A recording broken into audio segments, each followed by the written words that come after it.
of Preservation, Corey Harala.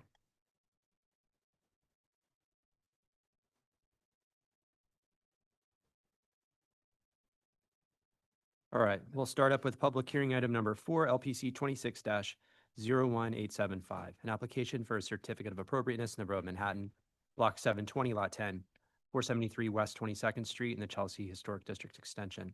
This is a pair of Italianate-style row houses built in 1856, one of a pair, and the application is to replace windows.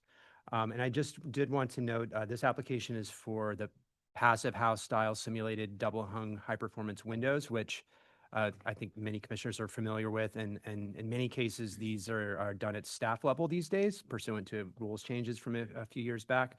And everything about this proposal would qualify for staff level, except that this application is just for one floor on the facade and not the entirety of the facade. The rules require that it either be the entirety of the facade at once or by a master plan. So that is why you're looking at this today. All right. Hello, everybody. I'm Mark, the CEO of Maison Jeannot. That's an American company working on custom bespoke wood windows. So I represent my client that lives on the apartment number 4 at this address that you described. And he called us because he wants to change its windows, improving the performances as well. So that's why we ended up picking casement, and I'm going to explain how it's going to work. So the location is here. It's on the Chelsea Historic District Extension. You see the red point on the map, and a close-up on the right side of the slide. So the historic picture from the tax here shows you how it was in the 1940s. To be noticed that the current windows are not the original ones. They have been changed several times. This is a typical brownstone and red brick pressed metal building. This was a residential use at the beginning. It's still a residential building.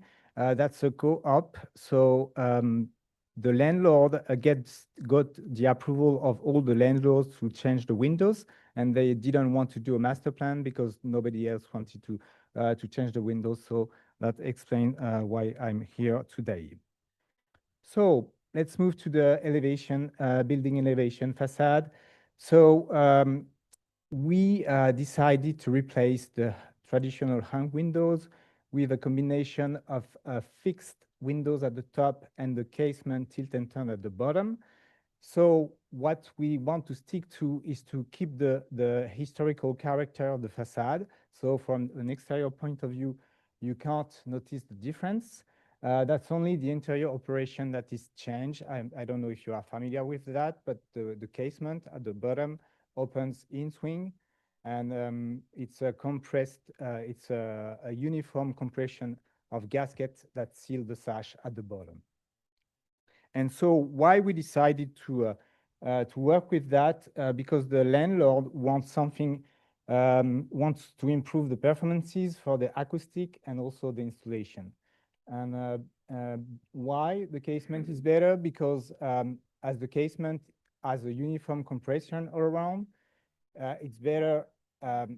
There's no leak compared to a hung window. You need clearance for the sash to move, to slide, and so through this clearance you have leakage, and so the sound can get through, the air can get through, and so with the casement window you improve several points. Sorry, the leakage performance is 3 times better. The sound performances are better as well. That's why Airport Commission always advocate for casement windows around airports. And also the comfort of the thermal inside. You feel better when you sit near to a window. You don't feel the air coming through the window. So that's why we ended up picking this solution that maintains the historical character, but also improves the performances. This is the floor plan with the windows in the facing the street and also at the back of the building. Here are existing photographs of the current building and the current situation. So the scope of the work is at the first floor here on the first picture, and then you have detailed picture of the different windows facing the streets on this page. And here it's the rear facade, but it's not the main focus today. So we are in the range of the glazing square feet here. We propose the window to be black so that it looks like the other windows of the building. And if we look into details of the elevation, that's a comparison between the existing on the left and the proposed on the right, sorry, as you saw on the elevation. And here there's the vertical details so that explain how it's going to work with the top. So on the right part, you see the top is fixed and the bottom is casement that open in swing. To be noticed, we want to take advantage of its renovation to remove all the past thresholds. You know, during several changes of windows, they added up thresholds at the bottom. So we are going to restore the original action. And so we don't touch the masonry, we keep the existing masonry. This is a section view from the top with the double glazing.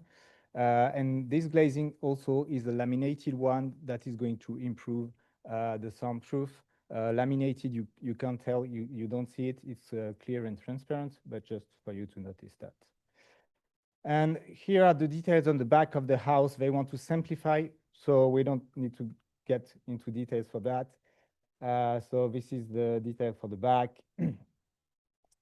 And here are examples of how it is going to open. You see at the top of the building here, the opening in swing works like this. So as a conclusion, in this project, so we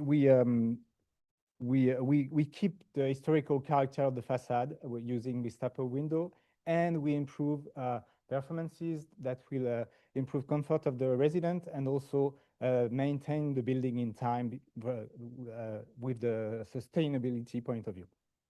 Thank you. And I just want to add, this photo up on the screen is one that the staff provided. This is on White Street, not too far from here, and the commission did approve these windows at this particular building. And of interest, the floor below the top floor, where you see the two on the far right that are open in a casement swing, to the left of those, the other four are open in the inward tilting sort of hopper orientation, which the rules kind of seek as the primary operation with the in-swinging casement for cleaning purposes now. That may be hard to enforce, but I think you can see the difference between the two. All of those windows on the facade are the same simulated double hung, so the rest of them just aren't in an open position. So that's just so for you all to kind of imagine what it would look like to have a single facade with different operations, perhaps. Thank you. Commissioners, do we have any questions? Okay, let's move to public testimony. We have signed up Jeremy Woodoff.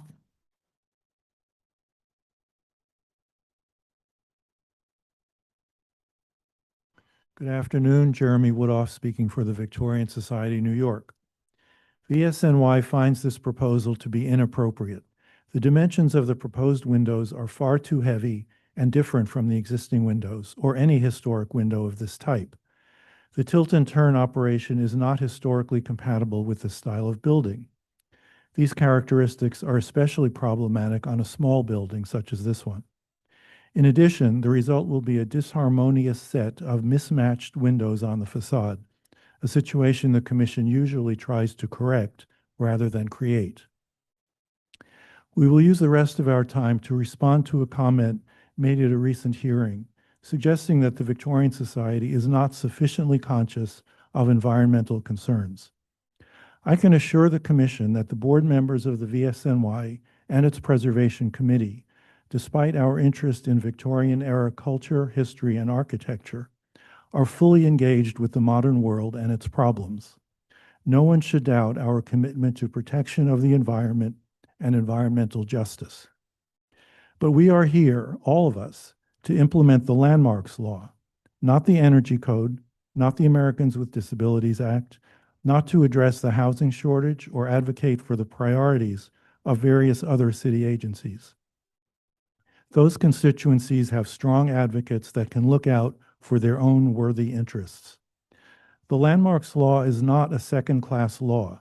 The commission should not have to go to the back of the line, waiting for everyone else to meet their objectives and then doing what it can with the leftovers. It must be noted that the universe of historic buildings and districts, compared to the rest of the built environment, is tiny, not only in New York, but throughout the country and world. And the effects of these historic buildings on the environment is even smaller when compared to human activities in the larger natural environment. We suggest that all the possible energy upgrades of the entire universe of historic buildings would have an insignificant and probably immeasurably small effect on serious environmental issues, including climate change. But the adverse effects of these upgrades, such as the windows proposed in this application, on the appearance, architectural character, and physical fabric of historic buildings can be very large. We therefore will continue to call out and oppose what we view as historically and architecturally inappropriate alterations. We will do this regardless of the reason for the proposal, whether it's putting private profit over public good, bureaucratic inertia, political pressure, or even if the reason is laudable when the result is not in the best interests of historic preservation. Thank you. Thank you. Is there anybody else in this room who would like to speak on this item? Noting that there isn't, I'm going to turn it over to our Intergovernmental and Community Affairs Associate, Elizabeth Lee, for remote testimony. Those joining via Zoom who wish to speak, please use the raise hand function.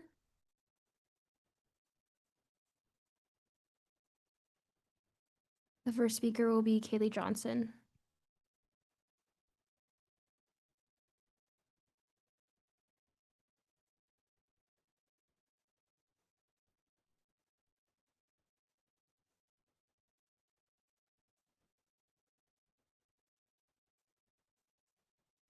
Hello, Commissioners. My name is Kaylee Johnson, speaking on behalf of the Historic Districts Council. HDC finds this proposal to be appropriate in concept. However, the sight lines of the windows should be maintained. The size of the frame and sash should be reduced to appear less bulky and to match the existing windows in appearance. Thank you.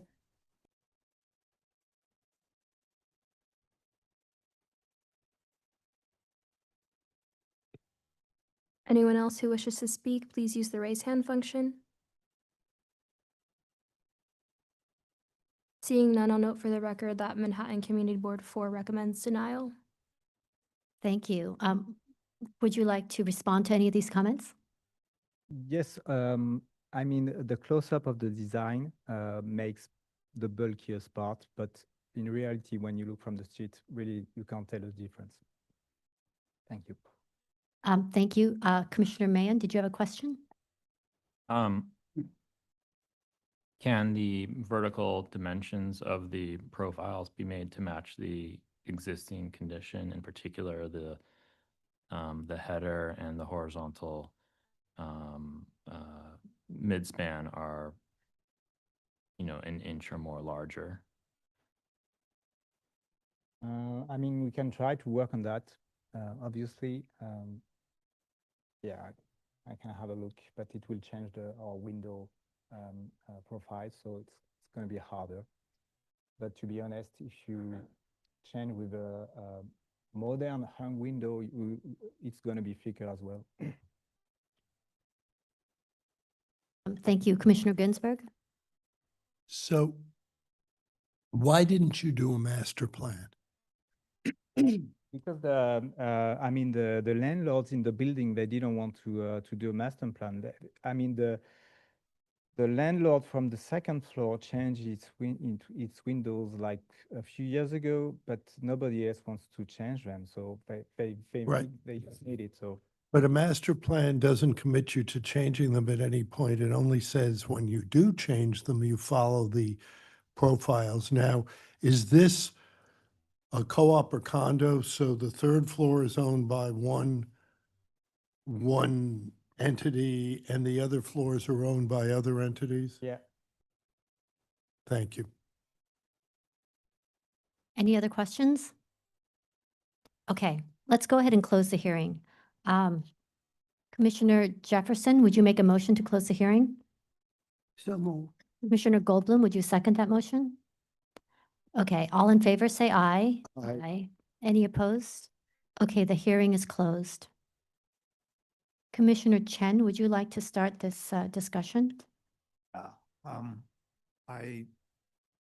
In this situation, I think that given that there's a lack of a master plan, and as Frank just asked for the detailing, I can find it appropriate, but, you know, in a limited sense in this case.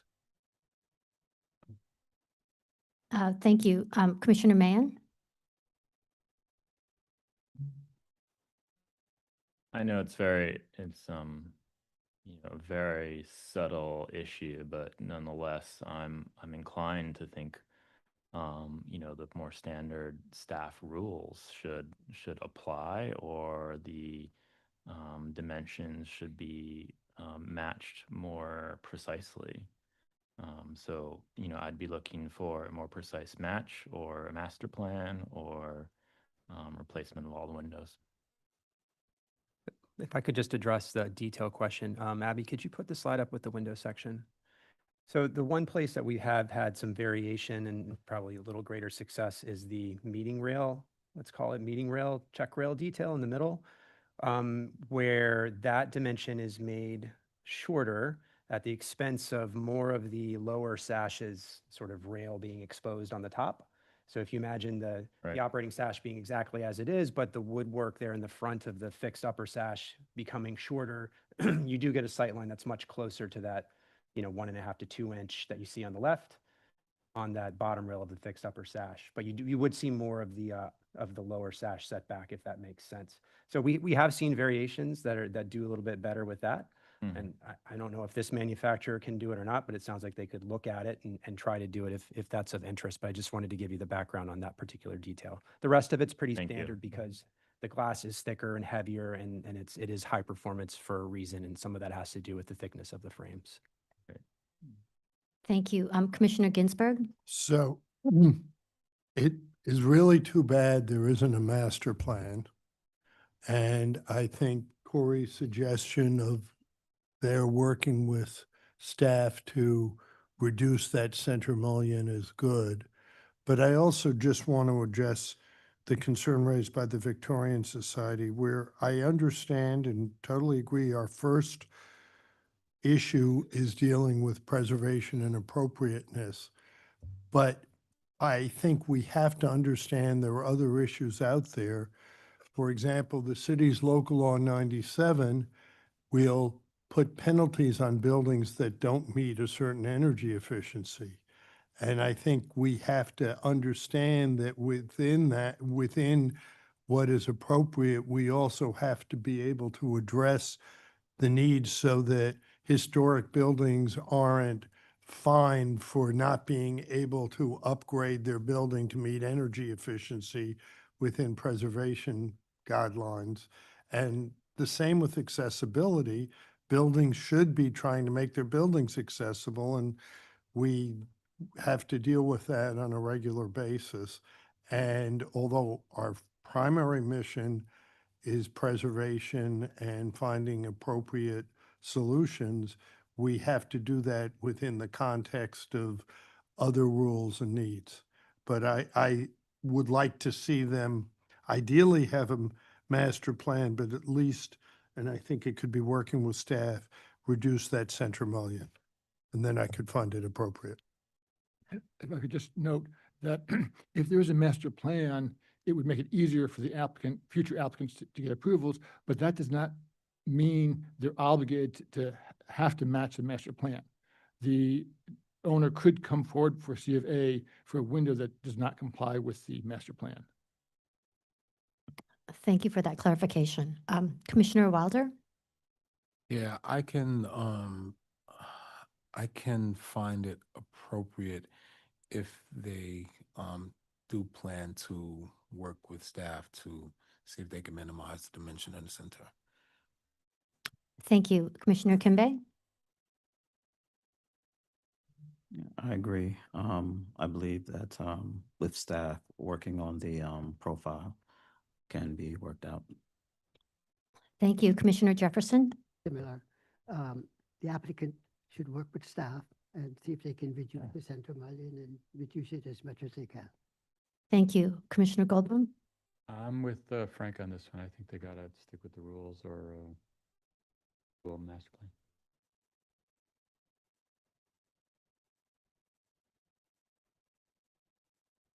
I'm sorry, Frank, can you, Commissioner Mann, can you clarify what you meant about, were you okay with just minimizing the center mullion, or did you want them to do something different?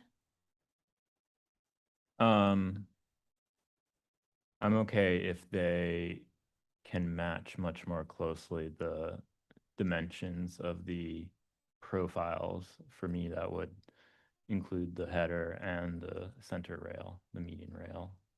I mean, honestly, the bottom as well. So you're okay with them working with staff to try and reduce it to the extent possible? That's fine, yes. Okay. Thank you. Thank you. So Commissioner Chen, are you comfortable reading that in with the modification that they work with staff to try to? Okay. Okay, let's let the architect do this. Okay, are you comfortable, Commissioner Mahan, reading that in? Asking them to,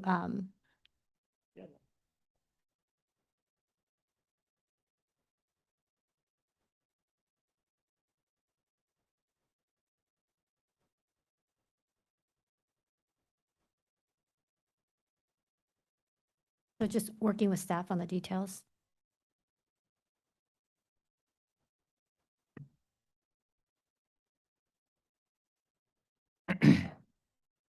In the matter of LPC 26-01875, 473 West 22nd Street, Chelsea Historic District Extension, a pair of Italianate style row houses built in 1856. Application is to replace windows. I recommend approval with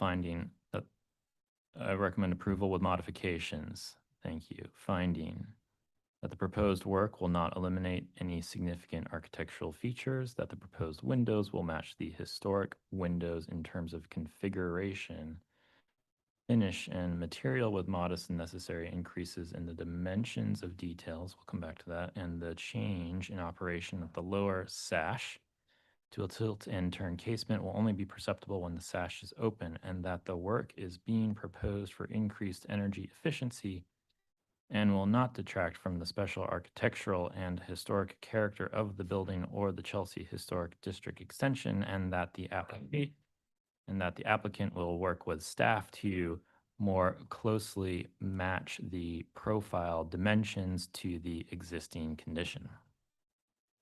Thank you. Commissioner Chen, would you second that motion? Second. Thank you. And John, can you please call the vote? Vice Chair Master, Aye. Commissioner Chen, Aye. Commissioner Ginsburg, Aye. Commissioner Goldblum, Aye. Commissioner Ikwembe, Aye. Commissioner Jefferson, Aye. Commissioner Mahan, Aye. Commissioner Wilder. Aye. 8 in favor, none opposed. The motion passes. Thank you. That is approved with modifications. Please continue to work with staff. Let's move to the next item. Next item is public hearing item number 5, LPC 26-03857, an application for a certificate of appropriateness in the Borough of Manhattan, Block 1264, Lot 5, 10 Rockefeller Plaza, Rockefeller Center individual landmark. This is an office tower with integral parking garage designed by Wallace Harrison and a consortium of architects known as the Associated Architects and built in 1939 as part of an Art Deco style office, commercial, and entertainment complex. The application is to alter the facade, replace entrance infill and sidewalk paving, install a marquee, a new window opening, lighting, and signage. Thank you. Good afternoon, Commissioners Castackberg, Higgins, Grace Barth, and Partners. And thank you for the introduction. I just wanted to introduce our project team, Eric Barnum, Director of Construction and Development from Aspen Hospitality Group, Pam Ortega, Senior Associate at Rockwell Group, Chuck Knapp, Partner at SLCE, and E.B. Kelly, Senior Managing Director at Tishman Speyer, who's on via Zoom. The project that we're going to be presenting to you today is a exciting adaptive reuse project to convert the upper 10 floors of 10 Rockefeller Plaza to new use for hotel use. This proposal in concept was presented to the commission and approved in May of 2023. So it may sound somewhat familiar to, I think, 4 of you who were here back then. I did count. And what we're bringing forward today are design revisions that have come about, and I'll explain sort of why that has happened, and sort of what has been happening with the project over the last couple of years. But before I get into the details and before Pam and I take you through the presentation, E.B. Kelly wanted to just say a few words before we get into the proposal, and she's on via Zoom. Hopefully you all can admit her in.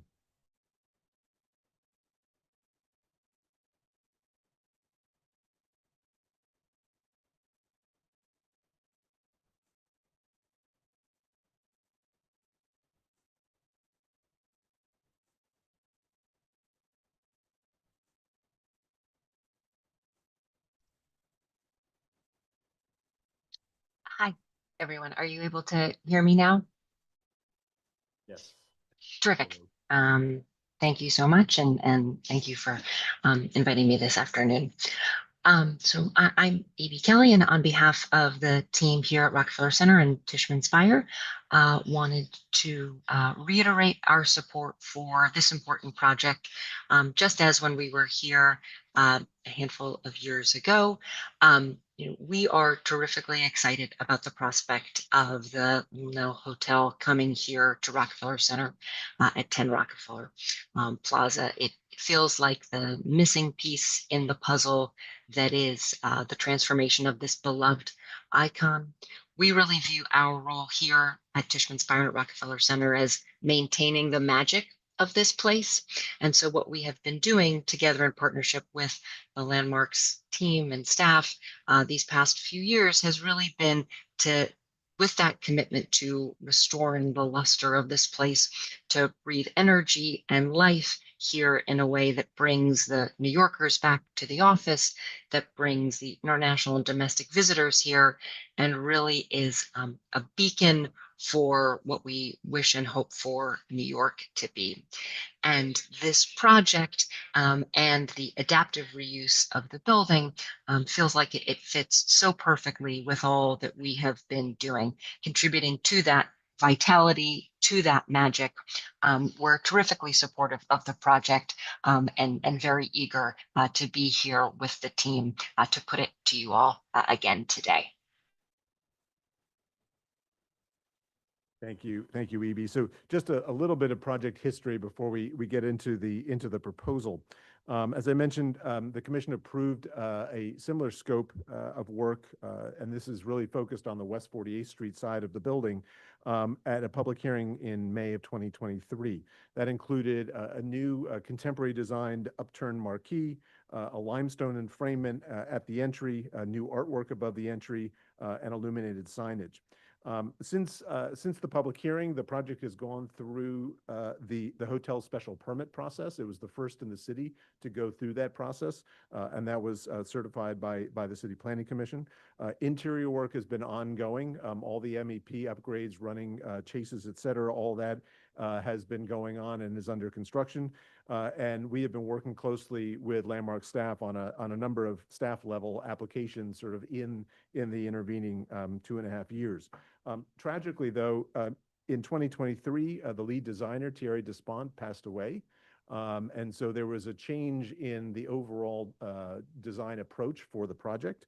And Rockwell Group has been brought in as part of the design team. And so what we're sharing with you today is a redesign for the marquee, bringing an architectural element into that insertion instead of one that includes the artwork, but one we think is equally appropriate to this important landmark. The design that we'll share with you, we think, is elegant, perhaps restrained, and a bit more subdued than what was presented previously.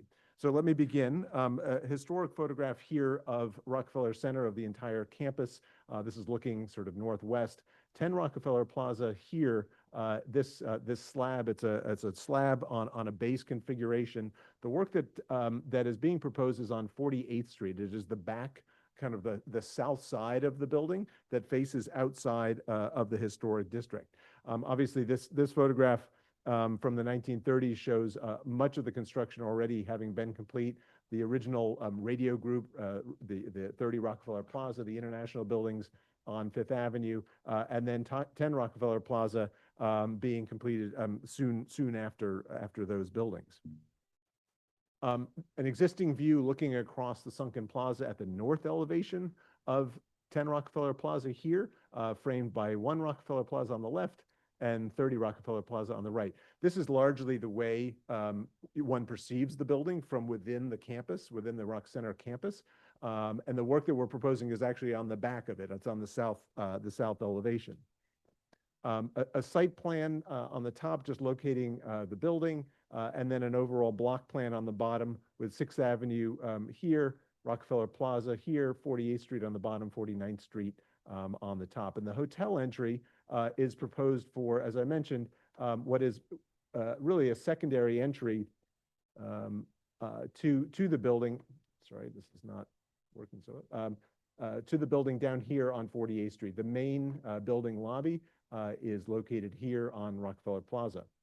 A more detailed view of the base of 10 Rock, and this is a very large building. It's got 300 feet of frontage on 49th and 48th Street and 200 feet of frontage on the plaza.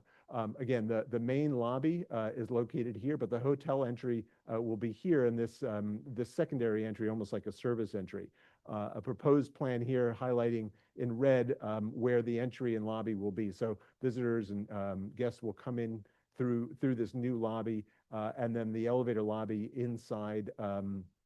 The interior will be divided into office use on the east side and guest use on the west side. There will continue to be office use, commercial office use on the floors below the 7th floor. So from 2 through 7 will continue to be office use. Some existing views of the building. This is looking across Rockefeller Plaza on the primary elevation of the building. This is the main entry into the lobby. 10 Rockefeller Plaza was completed after the first round of buildings at the center was completed. And it has a different articulation, particularly in the way the building hits the ground. It's the first use of curtain wall construction at the center. And so the base of the building has a much lighter feel, whereas many of the buildings kind of come down to the ground with piers and punched openings for storefronts. 10 Rockefeller Plaza is designed by the associate architects, had a very different articulation. So you see that glazing here on the corner here where the Today Studio is here, and then down on the south end on 48th Street as well, where there's a retail space. Coming around onto 49th Street, the building has this triple height curtain wall system that curves around to what historically had been a garage entry and is now the main entry to Christie's. This is a commission-approved marquee that was approved in the late 1990s. And then the corner on 48th Street, and again, the area of work is this entry. So the entry to this important project is going to be between this retail space and then this space, which is actually the garage for the underground parking. This is now looking in the opposite direction. And again, you can see that curtain wall construction even extended down across where the garage was. Also worth noting, as I mentioned, the entry is on the south side of the plaza, of the center's complex. This is looking across the street. So this is the context in which this project is being proposed. This is the south side of 48th Street, obviously outside of the Rockefeller Center district, as it were, with a very sort of intense commercial quality, varied buildings, varied ages of buildings, et cetera. So again, sort of contextual framework for our proposal. And then here, this existing entry. And as I mentioned, it's set between this sort of triple height curtain wall system on the right, where there's a retail use, and then the storefronts and the framing of the garage to the west. And you can see Both of these sort of differing articulations, different rhythms and proportions of framing on this black metal infill. I'll also just mention that this entry is sort of relative significance, a very large building. There's a lot of information in the designation report. This entry is not even mentioned in the designation report as part of the sort of character of the building.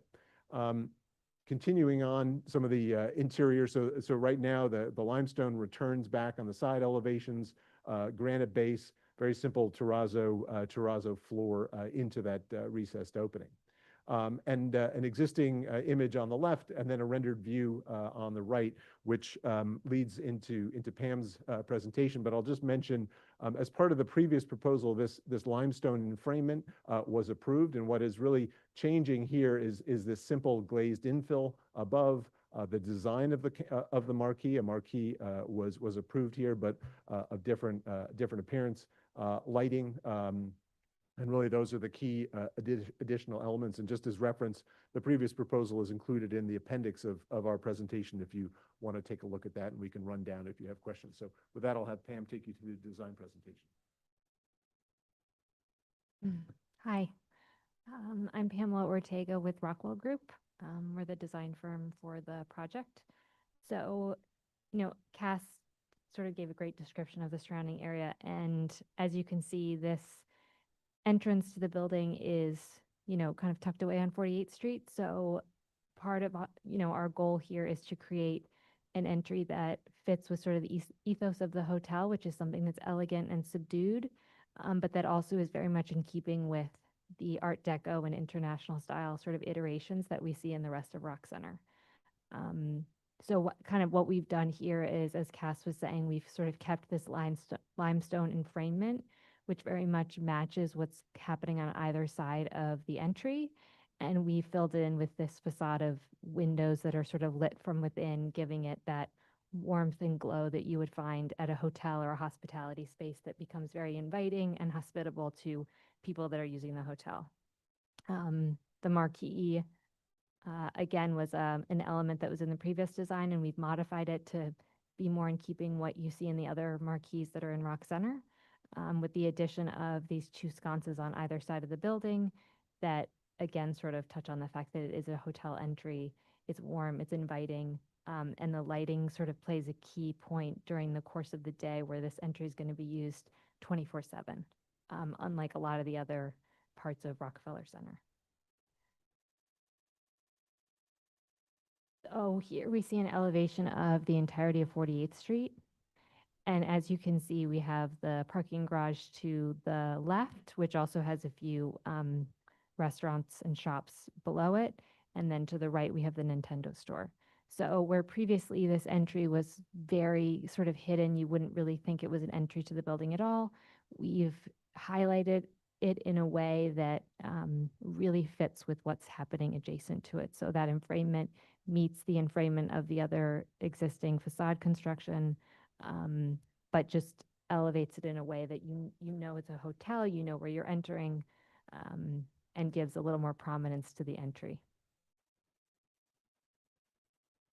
So this is showing sort of a continued line drawing elevations of that entry, giving you some significant dimensions. So previously the opening was about 14 feet 6 inches. We are making that slightly smaller to accommodate the enfrainment. And then you can see that everything aligns with what is adjacent to it. The windows that we have here, we will show sort of section details of those in subsequent slides, but they are operable. And the construction is sort of a windowed glass, and then inside we have a piece of interlayer glass that is lit from below that gives a nice glow to the whole facade, which we are passing around that you can see. Okay, so this sort of is building upon what I kind of was just talking about with the glowing facade. So here you see that line elevation really come to life in rendered form. So the windows that we've articulated here, they are all operable.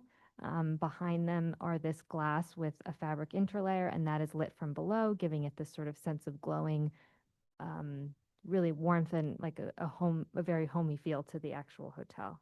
The finishes that we're utilizing are ones that you see throughout Rock Center. So there's a statuary bronze that's being used on all the signage. There's a black and steel finish that's being used on the marquee itself. And then we've also added a nickel finish to the window frame, which what that does for us is it lightens the load of what the window frame was really looking like. And this is also a finish that we see throughout Rock Center as well. We're also utilizing a backlit frosted glass in the marquee itself, as well as the sconces, which is another sort of material that we see throughout the center. This is giving you a little bit of a peek into the entry, kind of once you pass the threshold. So we've wrapped into the entry sequence the limestone that's on the facade to try to have it in keeping with what's happening on the outside. We've added a few additional sconces there to, help light the way for people that are entering and exiting the hotel. And then we've created sort of an arched plaster-clad ceiling that again just gives a little more light and sort of finishes off that space, because this is a transition space going into the interior of the hotel. Okay, so here we see from left to right, going from, zoomed out to zoomed in, sort of the construction, a section of the construction of the facade itself. So on the left-hand side, you can see sort of how the new marquee sits in proportion to the windowed facade itself, the limestone enframement to match, and sort of how that all fits together. The drawing in the center shows how we're making those casement windows equal, kind of 1, 2, 3 on top of each other. And then the marquee itself has illuminated coffers that are underneath that, so you're starting to see what the actual marquee is going to look like and be detailed as. So then on the far right-hand side, you can see how the interlayer glass works with the operable windows of the facade. So we have what will either be single or double glazing. That is something that we are still working out as we go through construction documentation. But then beyond that, you have a single pane of the interlayer glass, and then there's lighting below that, which just makes the entire thing glow. And that the color temperature on that light fixture would be 2700, so it would be very warm. So here, sort of as we, further get into the details, we have the actual door. Once you're inside the entry, this is the door that's going to lead you into the hotel. This sort of mimics a lot of the detailing of the marquee. So you have that sort of metal banding that's sort of cut into sections. That's what's sort of running the length of the door itself. And then just some, beautiful statuary bronze detailing that surrounds it. And then it has a tempered clear glass so that you can see directly into the hotel entry and parlor. So then on the right-hand side, you can see the marquee detailing. So we do have these sort of coves that are underneath the marquee that will be lit from within and have a bit of a plaster. So it, again, sort of lights the way as you walk into the entry of the building. Okay, so here are some of the changes that are being made to that entry sequence. Previously, and as you could see in Cass's photos, it was just sort of a continuation of what was happening on the sidewalk. So we are proposing an addition of sort of terrazzo to that, to the floor there, with a bronze metal inlay that acts sort of as a entry rug to the entry of the hotel. Limestone panels to match the entry facade will clad the inside of this entry. And then we will add some sconces just to kind of light it and make it feel more hospitable as you enter.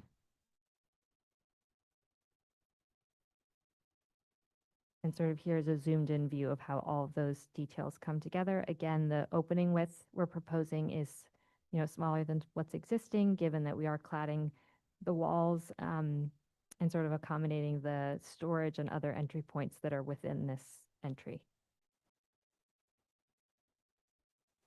Okay, so then getting down into the, the real details of what's going to be placed on top of the facade. So these are naming plaques that are going to be on either side. So one calling out that this is the Little Nell Hotel. This will be made out of statuary bronze, and it will be backlit, so very elegant, very subdued. But this is kind of one of the only parts of the facade that really tells you what hotel that it is. And then on the right side, we have the same signage construction, reading Relais and Chateau, and that is also backlit and very discreet, sort of on top of the limestone enfrainment.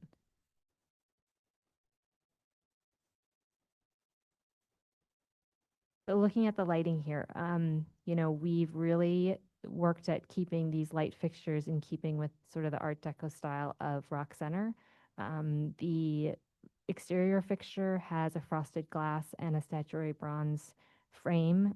It's very simple. It's meant to just give that extra level of sort of inviting moment as you sort of turn the corner onto 48th Street. Again, you saw the photos of 48th Street. It is very chaotic there, so we're trying to create something that differentiates itself from the other entrances and really marks this as the entry to the hotel. The fixture that's on the lower part of the screen, that is inside the entry, and that is has a complete bronze metal frame and is lit from above and below, just sort of marking that entry. And so this is how all that comes together. You know, we're really, really trying to create something that fits within Rock Center, but that, you know, is really special to the Little Nell as well. Just a few additional context slides.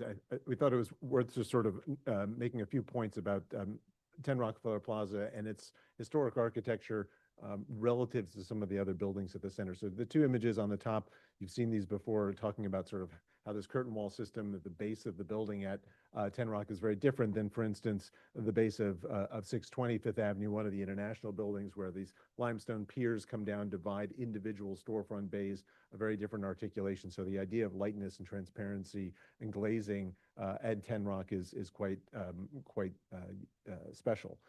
Also here, just to the west, this is now also on 48th Street, this sort of one storefront bay. This is a little bit of a unique condition, but again, sort of looking at the way some of these infill bays, even at one Rockefeller Plaza, are detailed sort of with this sort of tripartite arrangement of glazing.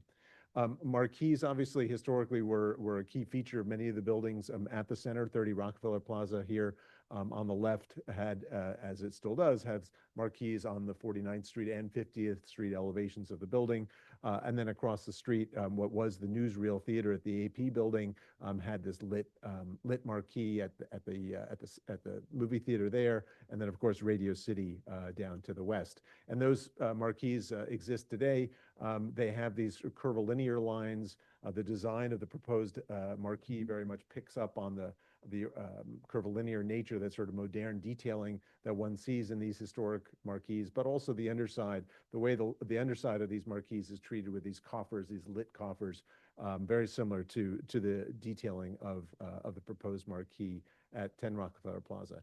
This slide really is meant to kind of illustrate the range of different marquees that the Commission has approved since designation of the center complex. So beginning in the 1990s, these sort of glass and metal canopies at 1230 Avenue of the Americas, and the Christie's entry here, as I mentioned, on the 49th Street side of 10 Rockefeller Plaza, and then a more sort of referential design for the new Tonight Show marquee on 6th Avenue, and then this very contemporary marquee that was approved for 75 Rockefeller Plaza, and then of course the marquee that was approved back in 2023, as I mentioned, that is illustrated in the appendix. So the Commission has approved new marquees throughout the center in a range of vocabularies, both sort of referential and historical, and then much more contemporary. And then finally, finishing here with this rendering, as I mentioned, the landmark complex is filled with really dramatic, fascinating building entries. The one at the back of 48 on 48th Street at 10 Rockefeller Plaza probably is not one of the more remarkable ones. And so the challenge that Pam and her team has, I think, successfully, the balance that I think they've struck is sort of providing a new element on the south-facing side of the landmark building in a way that really sort of fits within these sort of different treatments at the commercial retail space to the east and the garage to the west, introducing sort of simple forms drawn from other features and geometries seen and materials seen at the center in a way that is subdued, but also provides a bit of wayfinding for this important new use for the center. So, thank you. Thank you. Commissioners, do we have any questions? Commissioner Ginsburg, Commissioner Mahan, and then Commissioner Jefferson. Is my understanding correct that behind those casement windows is a wall? Yes. So let's go back to that section. So that is the wall that divides other tenant space from the front of the building. Then my question is, why are you making it operable? Need to be able to access the lighting that's going to be there that's going to light up the interlayer glass. So if they don't operate, then if a light goes out. And Okay. clean plastic. So it's basically maintenance access. There's no other way to get behind that. Thank you. Are there sconces elsewhere at Rockefeller Center? There are not. There are exterior light fixtures, but these are the only sconces that would be at the center, and we recognize that. But I think given the location in the center on the south side of the grouping of buildings, the character of 48th Street, and the new use, we think it's an appropriate feature to add to the entry. Thank you. I noticed the limestone surround projects 4 inches. Does that dimension match the adjacent surrounds? Yes, so all elements of the surround, which I'm going to try and get to the rendering, match what's on either side of it. Thank you. Commissioner Jefferson? Well, I had two questions. The first one, do you have the image or the drawing of what we approved for that entrance available?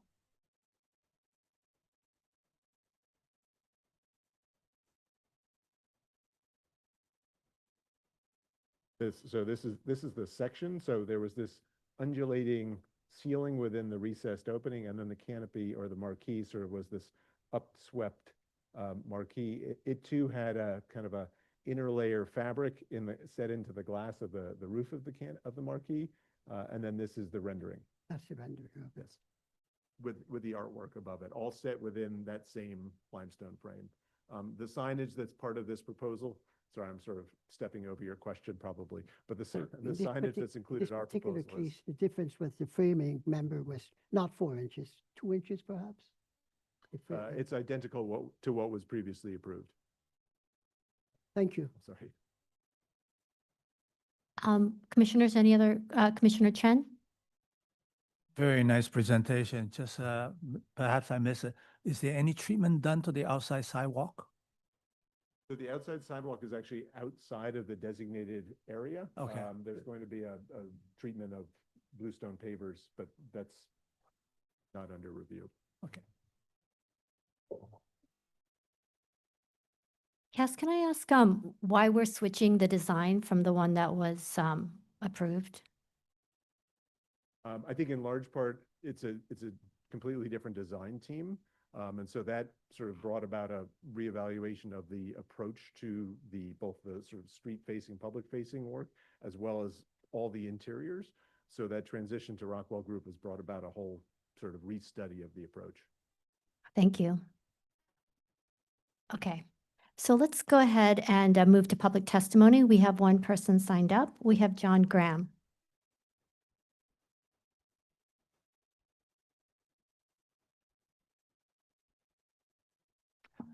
Good afternoon, Commissioners. John Graham for the Victorian Society, New York.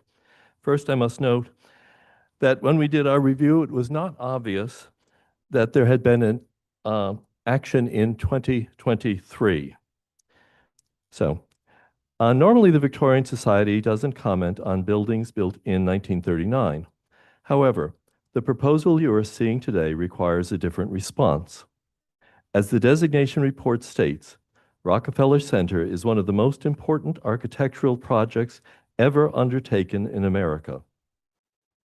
We do not feel that this proposal is an acceptable response to the inherent simplicity of Walter K. Harrison's design for 10 Rockefeller Center. The designation report for the center describes the elaborate decoration found on the exterior of many of the buildings in the development in great detail. However, it then states that the Eastern Airlines building, aka 10 Rockefeller Plaza, was unique in having no exterior ornament. With this history of simplicity, minimal interventions should be the rule. Unfortunately, this proposal is anything but minimal. It would first require the removal of a large area of historic limestone. It would then load this facade with a large decorative panel, stone frame, exterior lanterns, signage, and a projecting marquee. The decision to propose a projecting marquee also ignores the fact that the recessed entrance offers full protection to visitors. We find the proposed work to be destructive, both in terms of the actual historic materials being removed and also the overall aesthetic of Harrison's design. We ask that this proposal be denied. Thank you, Commissioners. Thank you. Is there anybody else here who would like to speak on this item? Noting that there isn't, I'm going to turn it over to Elizabeth Lee to see if we have any remote testimony. Those joining via Zoom who wish to speak, please use the raise hand function.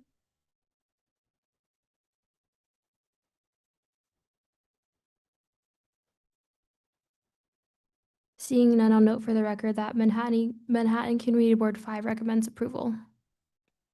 Thank you. Cass, did you want to respond to any of the comments? Just this notion about the building sort of having no historic ornament.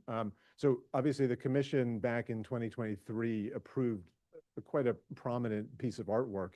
The original drawings actually for the building did note some artwork in this location that obviously was never carried out. But I think this building is very simple, perhaps simpler in design, but more modern than the adjacent buildings at 1 Rockefeller Plaza or 30 Rockefeller Plaza. I think we don't consider this proposal to be ornamental. I think it's really, particularly compared to what was presented and approved previously, it's sort of more subdued and architectural in nature, whereas the other had much more flourish and artistic qualities. So we think we've sort of bridged the gap between, or bridged the articulation that one sees around the base of the building. You've got this glazed corners at 48th and 49th Street. You have the curved curtain wall system on 49th Street in two areas. So we think this is actually, in its sort of simplicity, fits quite nicely within the framework of the architecture at the base of this building. And finally, I'll just say about the marquee. Obviously, the commission has approved new marquees throughout the center, up on 52nd Street, throughout the center as well. And in this location, this marquee is going to be providing both weather protection, but also a bit of wayfinding for guests coming to this new part of this building. And so it represents we think, an appropriate design, but also functionally, programmatically, an important addition. Thank you. Commissioners, any final questions? Okay, let's go ahead and close the hearing. Commissioner Jefferson, would you make a motion to close the hearing? So moved. Commissioner Kumbe, would you second that motion? Second. Okay, all in favor, say aye. Aye. Any opposed? Okay, the hearing is closed. I'm going to make a note that Commissioner Goldblum and Commissioner Chu are recused from this item. Commissioner Ginsburg, would you like to start this discussion? Yes. And I'm going to start by just saying you have a basic problem. I think the previous design was far superior, and I'll talk about it. I find, as you mentioned, this building is different than any of the other at Rockefeller Center, is more modern, less Art Deco. This wall currently is a blank wall with the opening, and I realize it needs to change as becoming the main entrance for a hotel. However, I find the detailing very heavy and a significant intrusion. And when I look back at the previous design, the canopy was more like the Christie's canopy down the street, not like, or marquee, not like the marquees at the rest of Rockefeller Center, which I think was more appropriate. I think the frame is too deep. The frame in the previous design was much shallower. The windows, one of the things you're not showing is if they're casement windows, they're operating the reverse of a normal casement in that the controls are on the outside, not the inside. And if I look at the windows on either side, they're much smaller sight lines.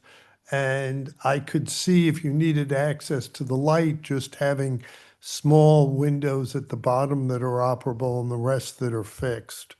I realize there may be cleaning issues. I think those sconces are very big and heavy. No other sconces at Rockefeller Center.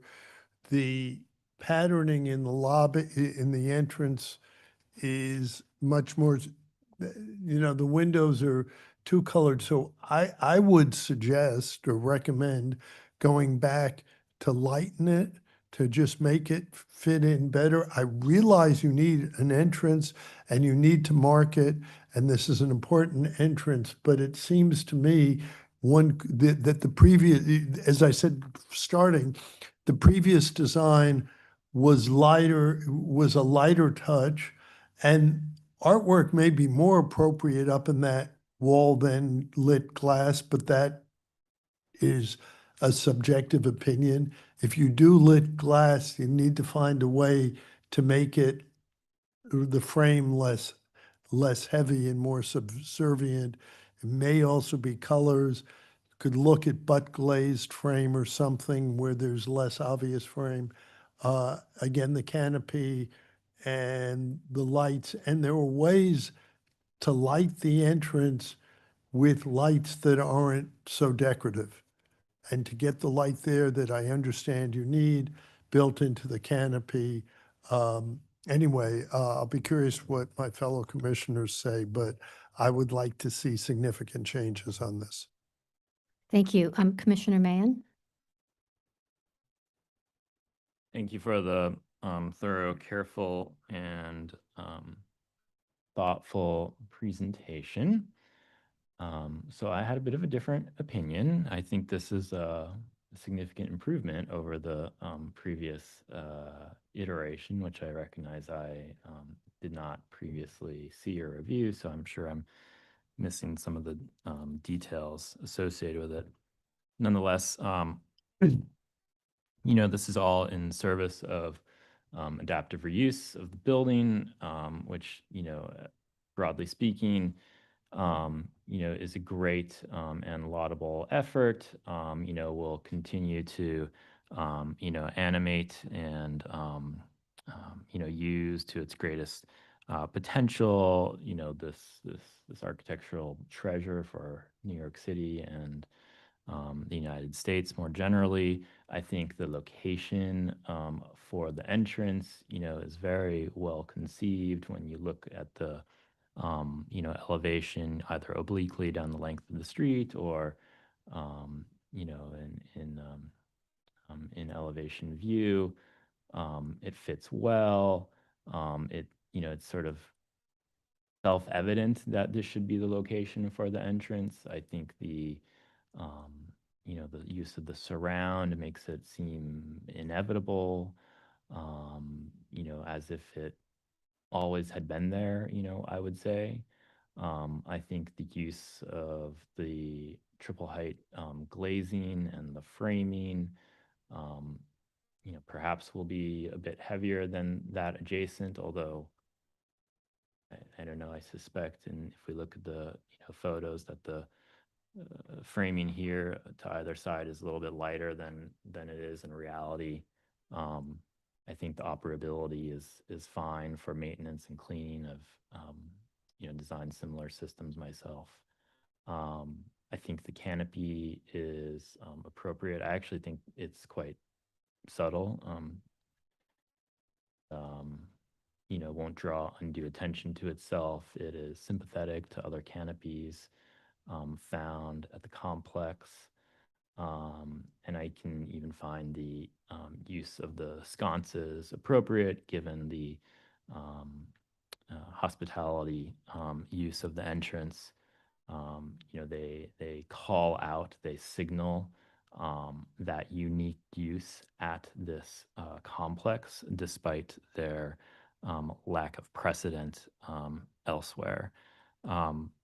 So I find it, to be honest, I find it like quite uncontroversial and like subtle and to me, appears rather inevitable. Thank you. Commissioner Chen? Yeah, I just want to preface by saying I agree with the testimony that this complex, the Rockefeller Center complex, is one of the most successful and most important historic. It's part of the reason why I went into architecture school, because we were given a tour besides Kevin Dinkelow's office and all the other famous architects' office. But the tour of this complex blew your mind because it was just so significant, so well done, so well integrated between art, the garden, the greenery, the murals, and the detail and the quality of the materials. And I wish those of you that are not privy to the material that's sitting next to me, these are awesome. These are simply well-selected, heavy quality, good quality, and the lightness of the glass and that's sitting here. And having been privileged to be exposed to the previous design, I would say this is day and night. This is understated, far superior to the last design. As Frank just said correctly, this enhances there's no better location than this design. I think that the applicant's architectural team did an excellent job here. It's well proportioned. It fulfills a void. The detail of the terrazzo and the mullions, you couldn't tell from the rendering. I can't wait to see how this project will come out. Thank you. Commissioner Jefferson? When I looked at this last night, I thought, it's just too heavy. It's just too heavy. And then going through this presentation and looking at the block, the context, this is a hotel entrance to a major hotel, 7th. And then I thought, is the heaviness okay? Do we need a presence, particularly in this block where on the right-hand side, there's a store with all kinds of colors and advertising. If this doesn't have some kind of presence, it's not going to hold up. So my position is that if the framing is too heavy, reduce that, maybe reduce the mullions to a different color. But I think you have to keep some weight. It cannot be as light as the one that was there before, who was just this kind of bird flying. This has to have a special character because it's an entrance. Commissioner Jefferson, are you saying that I can approve. as is? Okay. What are the modifications? The mullions are too heavy, is that what you're saying? But I think the framing could be light. What do you mean by the, Limestone that's wrapping around. but that matches what's next door. That matches, on either side. It's back to the original. Yeah, if you, Matches both sides. yeah. I think the shadow in the rendering is maybe overdoes it a little bit. Yeah. Yeah, It- it it's matches s- the others. It's the same as the others. Yes, yes. Okay. It might just be the drawing. Yes. Then the elements themselves, the lighting fixture, the frame. They can't be as what we're saying. Something in between. Does that make any sense? Okay, let's see what the other commissioners say. Thank you. Commissioner Kumbe?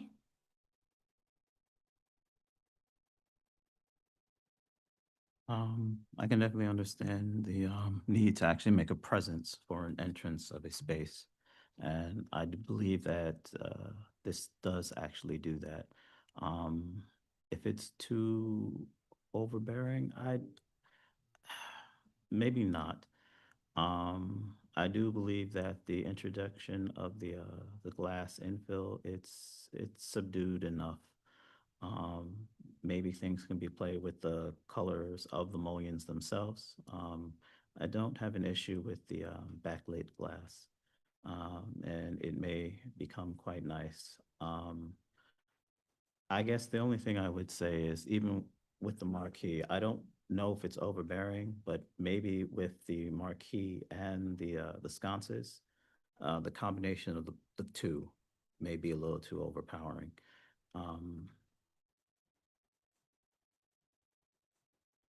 Thank you. Commissioner Wilder? Yes, so I think I like the previous design as well as this design. I think they're different approaches and I can see the value in both. So I wouldn't necessarily compare them. So if I'm just looking at this design, I think it is well done. The things that I would probably have an issue with would be the proportions of the window frames above the marquee. I'm okay with the marquee does. I think certain images it feels bulky, and then some it doesn't. It feels like it's just right, and possibly that could be based on having the sconces. I would I think the sconces are inappropriate, so I would probably remove those. But besides that, I think it works. I think it does create this predominant entrance that you want without it being too overbearing and fitting into the context of the rest of the facade. So you're saying that you would remove the sconces? Okay. I'm also going to speak since we are down several commissioners. I agree with Commissioner Mahan's comments. I can find this a cohesive design. I understand it's an adaptive reuse and it's an entrance for a hotel lobby. So I can appreciate the glass above with the curtain wall backlit. The marquee, I know that some of the commissioners felt it was heavy. However, when I look at the drawings of some of the other marquees at Rockefeller Center, some of them are even bulkier and bigger. And so I can find this appropriate. The sconces, I understand that there aren't other sconces at Rockefeller Center. However, I think what it does, it kind of balances for me the design and balances the marquee and also indicates that this is a hotel entrance. So for those reasons, I can find it appropriate as presented. However, I don't know if we have the numbers to approve it with modifications. Let me just talk to Corey for a second.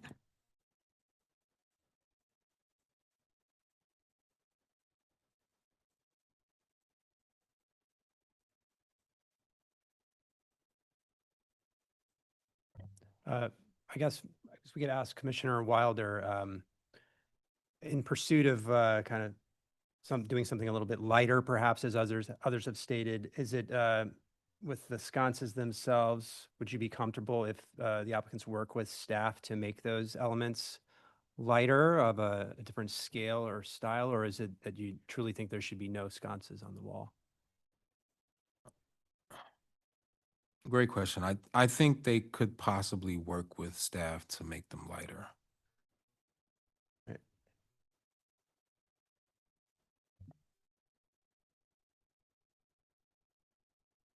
I could support this with significantly smaller sconces and redesigning to lighten the casement windows above. The comments Commissioner Jefferson had, I could, they could work on the marquee, but I could live with the marquee if they did the other things. Are you talking about the casement windows or the mullions? Or The size? mullions of the casement, with the color and also the heaviness, which may be if they change the color. I also, and it may be purely the rendering, but the frame seems very deep, but that may just be how it was rendered. Because in the previous design, the frame was seemed shallower. It may well. Yes, that may be the case. Right. Yeah. So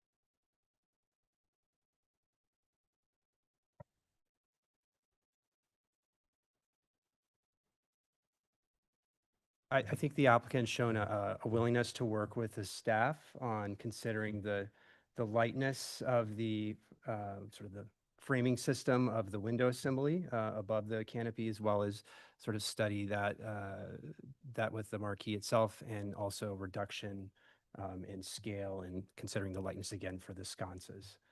So an overall attempt to give it a lighter feel, but still working within the body of materiality and design approach that's been presented. yes, Commissioner Mahan, would you make this motion?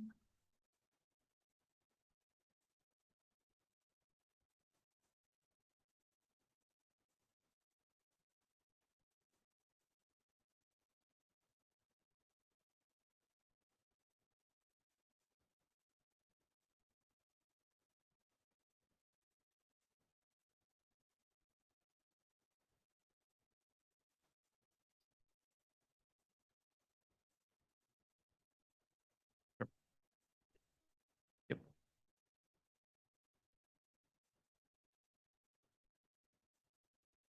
Okay, here we go. In the matter of LPC 26-038571 Rockefeller Plaza, Rockefeller Center, individual landmark, an office tower with integral parking garage designed by Wallace Harrison and a consortium of architects known as the Associated Architects and built in 1939 as part of an Art Deco style office, commercial and entertainment complex. Application is to alter the facade, replace entrance infill and sidewalk paving, and install a marquee, a new window opening, lighting, and signage. I recommend approval with modifications, finding that the overall concept of creating a prominent entrance where a secondary entrance presently exists will support the adaptive reuse of the building from office to hotel use, that the proposed alterations will be located at the southern boundary of the Rockefeller Center individual landmark on West 48th Street and will not be seen from within the core of the complex or in context with the buildings developed during earlier building campaigns, that the installation of a large decorative element above the lintel at the West 48th Street entrance will require the removal of only a limited amount of flat limestone and will be consistent with the location of art installations at many building entrances in this designated individual landmark complex, thereby continuing the tradition of differentiating the facades above entrances. That the proposed hotel entrance portal will replace a recessed utilitarian punched entrance and is set independently from the curtain wall, and the presence of a new enframement will not disrupt a consistent rhythm at the base of the building or a connection with the fenestration of the tower above. That the projecting limestone enframement around the entrance portal will be consistent with the material and detailing of the historic enframents around the ground floor curtain walls at this building. That the presence of a marquee above the entrance portal will be in keeping with the historic and commission-approved marquees at other buildings within the individual landmark complex in terms of its projections from the facade, metal materials, illumination, and rounded corners. That the existing limestone walls within the recessed portal will be retained and furred out with new limestone cladding and a granite base. Therefore, this work will be reversible and will not result in the removal of significant historic fabric. That the vaulted ceiling and wall-mounted light fixtures within the portal will not be readily perceptible from the street and will not detract from the significant architectural features of the building. That the terrazzo flooring with bronze inlay strips will reflect the typical installation of special paving within recessed entrances and will retain the historic bronze address signage embedded in the paving in front of the portal. That the proposed entrance infill featuring paired doors with a statuary bronze finish metal grille will be deeply recessed so the design will not detract from the more typical single light frame doors, and the material will harmoniously relate to bronze infill at other building entrances within the individual landmark complex. That the two proposed plaque signs flanking the entrance and featuring a backlit laser cut logo will be small in scale, subtly illuminated in a location that is typical of commercial signage found throughout the complex and will not call undue attention to themselves. And that the proposed work is supportive of the adaptive reuse of the historic commercial and office building as a hotel and will not detract from the Rockefeller Center individual landmark, and that the applicant will work with staff to lighten the dimensions and color of the window mullions above the marquee, and that the applicant will work with staff to refine and reduce the scale of the two sconces flanking the entrance.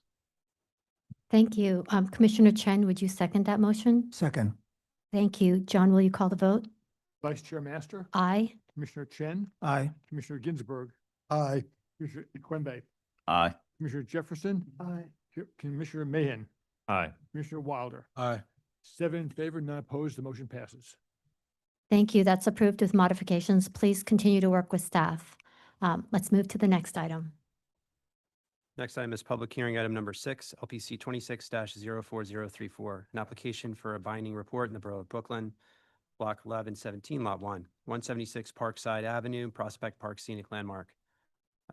This is a restroom building designed by J. Sarsfield Kennedy and built in 1930 within a naturalistic style park designed by Frederick Law Olmsted and Calvert Vaux, designed in 1866 to 73. The application is to construct a pavilion addition.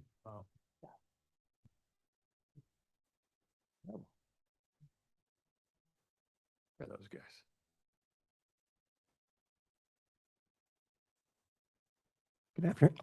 Good afternoon. My name's David Yum from Prospect Park Alliance.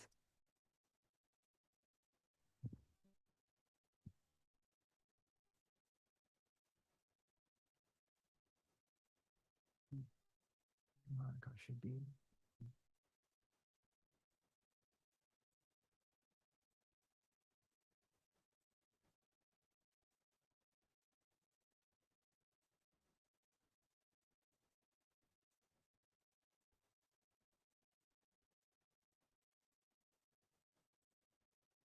Okay, I can start.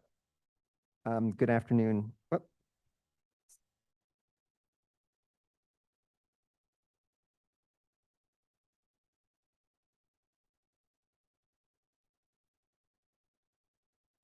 Good afternoon. I'd like to present the Shirley Chisholm Pavilion and reconstruction of the Parkside restroom. A year-long period of extensive community outreach informed our programming. Amenities such as functioning restrooms, shaded seating, and water fountains topped the surveys on practical needs. A pavilion to celebrate the life and legacy of Shirley Chisholm had overwhelming, heartfelt, and enthusiastic support across community boards, public libraries, church presentations, clubs, and online surveys. It became clear that the nature of the program was not to disappear, but to quote Shirley Chisholm, "If they don't give you a seat at the table, bring a folding chair." I'd like for Morgan Monaco, the president of Prospect Park Alliance, to introduce the project to us. Thank you, David, and good afternoon, everyone. I'm so grateful for the chance to be able to join you remotely. I apologize I can't be there in person.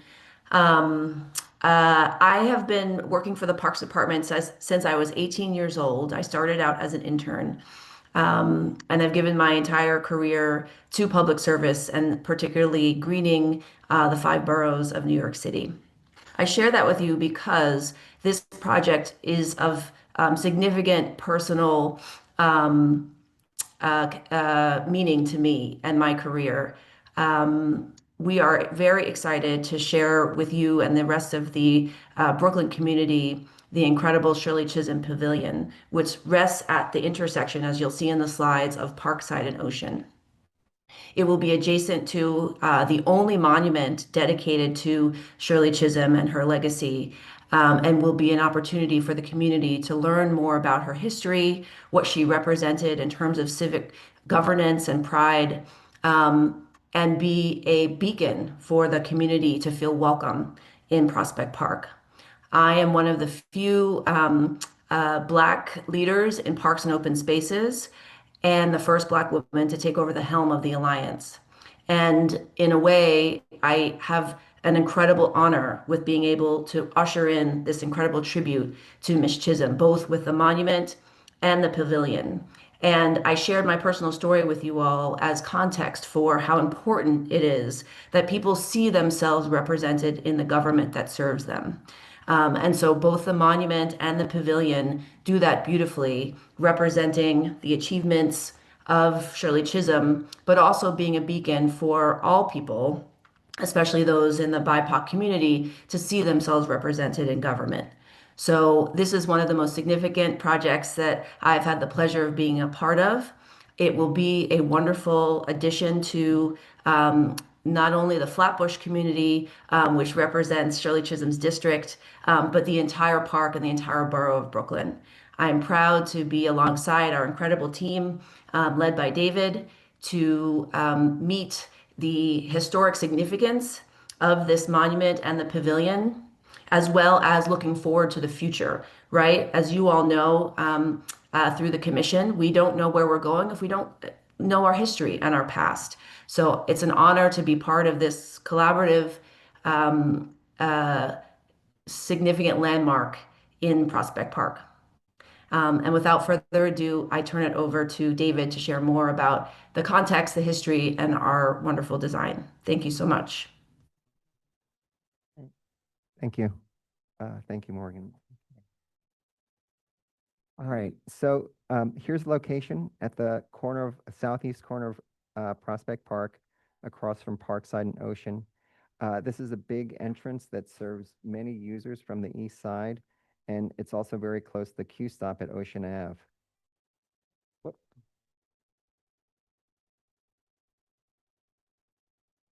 The sequence is off. The Parkside restroom was not part of the original Olmsted Fox plan. In fact, it was built in 1930. Here are photos from 1934. Here is the restroom today, neglected for over 35 years. The layers of paint hide graffiti within there's already structural deterioration, and it's not ADA accessible.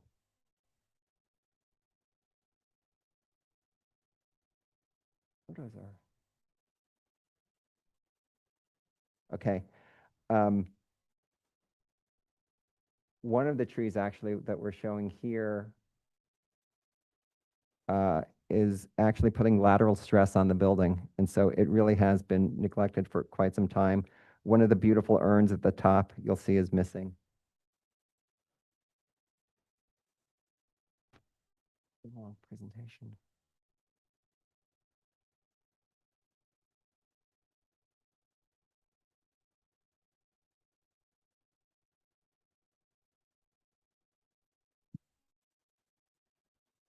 Apologies.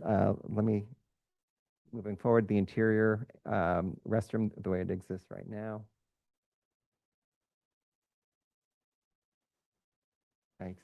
Okay, this diagram just shows how much pedestrian and bicycle circulation that we observe every day at Prospect Park. So it's a very important intersection. And then at the bottom corner, you're going to see the new Shirley Chisholm Monument that's due to be completed in 2026. Circulation paths again. Okay. Parkside restroom is one of about 10 simple nondescript structures in the Olmsted buffer, and we call the buffer the very edge of the park that Olmsted design to sort of separate the city from the most beautiful inner part of the park. The restrooms were never intended to be prominent structures, but despite that, his core design was always able to withstand the various insertions and keep the essential experience of the park. We did a number of studies to find the best location for the new pavilion, and we found there were actually very few suitable locations. We explored placing the entire program for the Shirley Chisholm Monument within the existing Parkside restroom, but there wasn't enough room, and we also felt this would be disrespectful to the memory of Shirley Chisholm. We did a number of siting studies, which are in the appendix.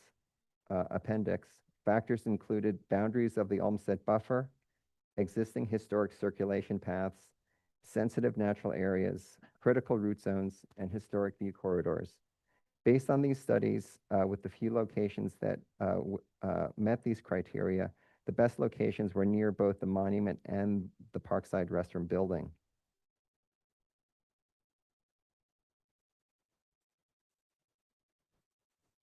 Some of the site studies that we did.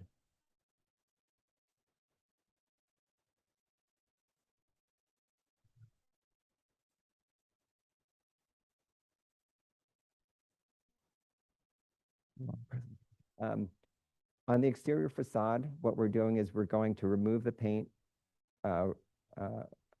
restore the stone, repoint, as well as you'll see steps now, but you'll see on the site plan, our new grading plan will allow the restroom to be ADA accessible.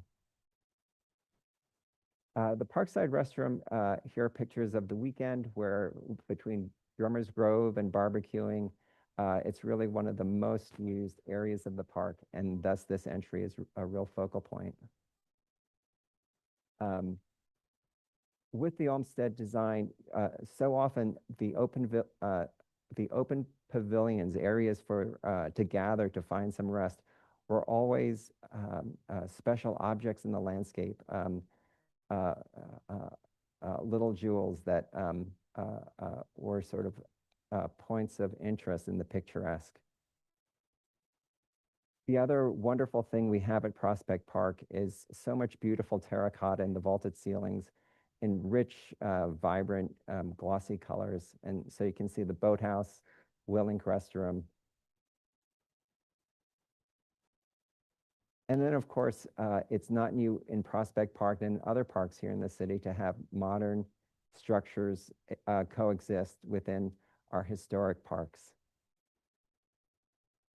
So here's our inspiration for the pavilion, Shirley Chisholm, who really was such a strong seminal figure, always so confident and bold. It was an incredible thing just to do the research on her life, and then at the community reviews to hear how much she's still so present in the life and memory of everyone in the community surrounding the park. This is the monument by Amanda Williams and Olakan Jafis. It's 32 feet tall, brightly colored, beautiful, intricate details of both Caribbean culture as well as vegetation of both the park and of the Caribbean. Here you can see the pavilion to the far left in context with the McKinley White pergola, the Parkside restroom, and then on the far right, the new monument.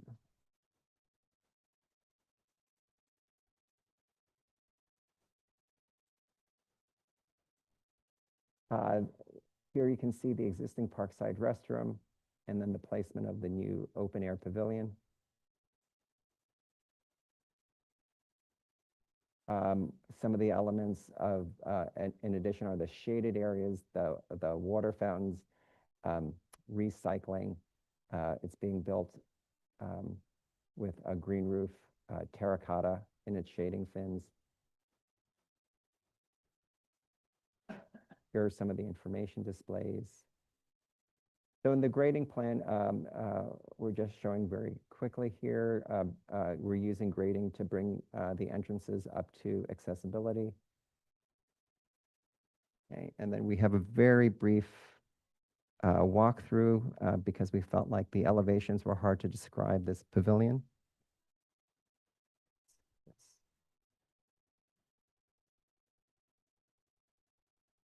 So through the pergola, as we approach Parkside, and walk through the terracotta shading fins and just through the light, airy structure. And here are examples of how we see the displays depicting the life and legacy of Shirley Chisholm. Seating benches, wayfinding for the entire park as you wrap through. Part of our information is part of how we see this is also based on our talks with the new exhibition curators at CUNY who have recently done a show on Shirley Chisholm's life and legacy. Okay. Okay. So here are the existing and proposed. So really coming through fairly tucked away into the buffer as we come through the McKim Pergola. Getting closer, approaching Parkside. As we approach the path, the new pavilion is both lighter. It's almost like a stilt-like structure, the way you'd see so many stilt-like structures in Caribbean vernacular architecture. From approaching from the east, which would be an approach to the monument, it begins to open up, and part of the program is also the restoration and bringing that wildflower garden back into the site, restoring the site. Displays as we get closer, and you can see the mass timber columns which support the pavilion. So a lot of the building materials are about the park's mission of sustainability and material and structure. And then the ceiling mural above really took inspiration from looking at the communities and also the cities and cultures of the Caribbean communities that inhabit the east side. Here's a section through showing the relationship of the existing building to the new pavilion and also the heights of the information displays from Parkside. And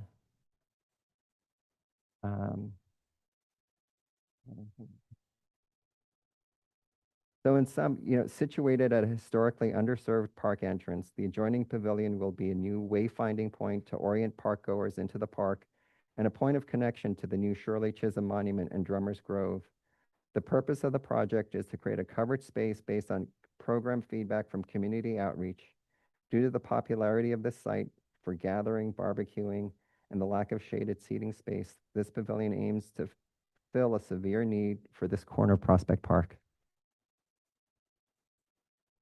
Some of the materials.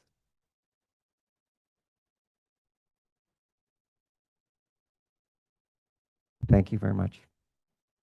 Thank you. Commissioners, do we have any questions? Commissioner Chu and then Commissioner Goldblum. Can you maybe explain how you came up with the form for the pavilion and how it relates to the existing bathroom structure specifically? Yeah, let me try. So one thing that's in the site plan that might have been harder to see is as we were mapping out these various parameters like the view corridors, very sensitive natural areas, there are also a number of very large trees in that site. And so tree restitution actually became a pretty big factor. One of the trees that's closest to the restroom had a restitution of almost $500,000. And so by the time we carved out the various areas near the pavilion, near the restroom, there was a fairly small footprint left.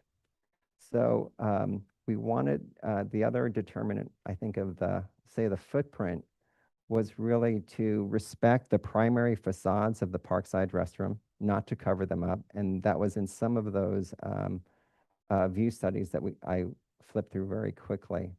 We wanted to have the opening toward the park sort of open itself up as a meeting or point to bring people to the restroom.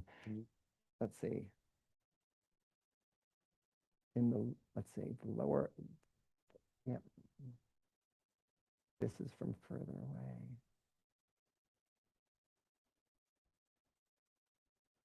Oops.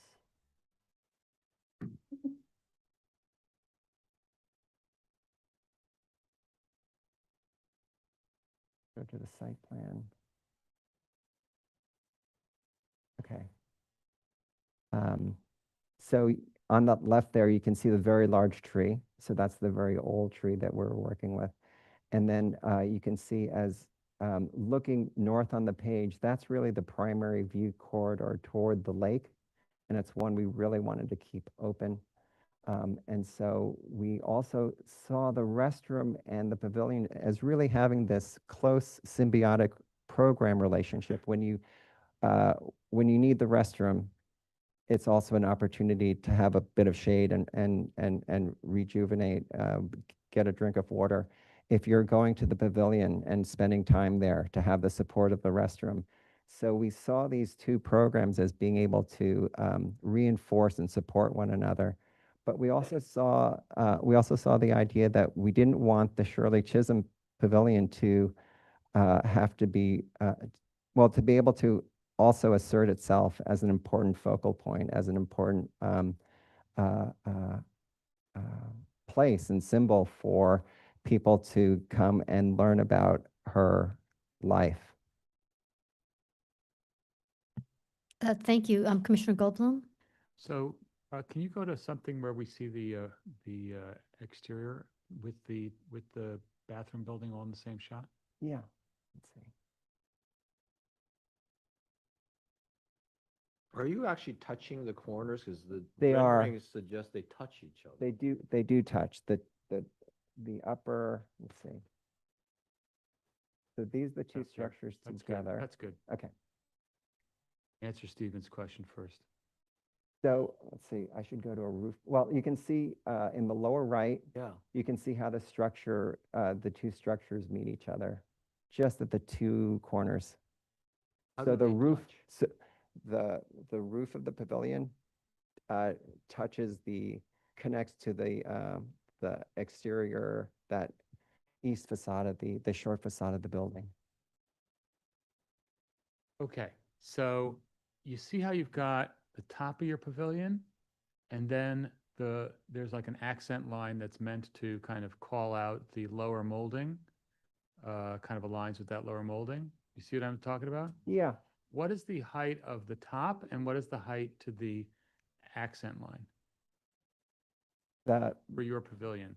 How tall is your pavilion, and how tall would it be if it got shorter by one molding height? Oh, by that, just down to that. It would probably lower about 28, 30 inches. The whole pavilion's about 18 feet.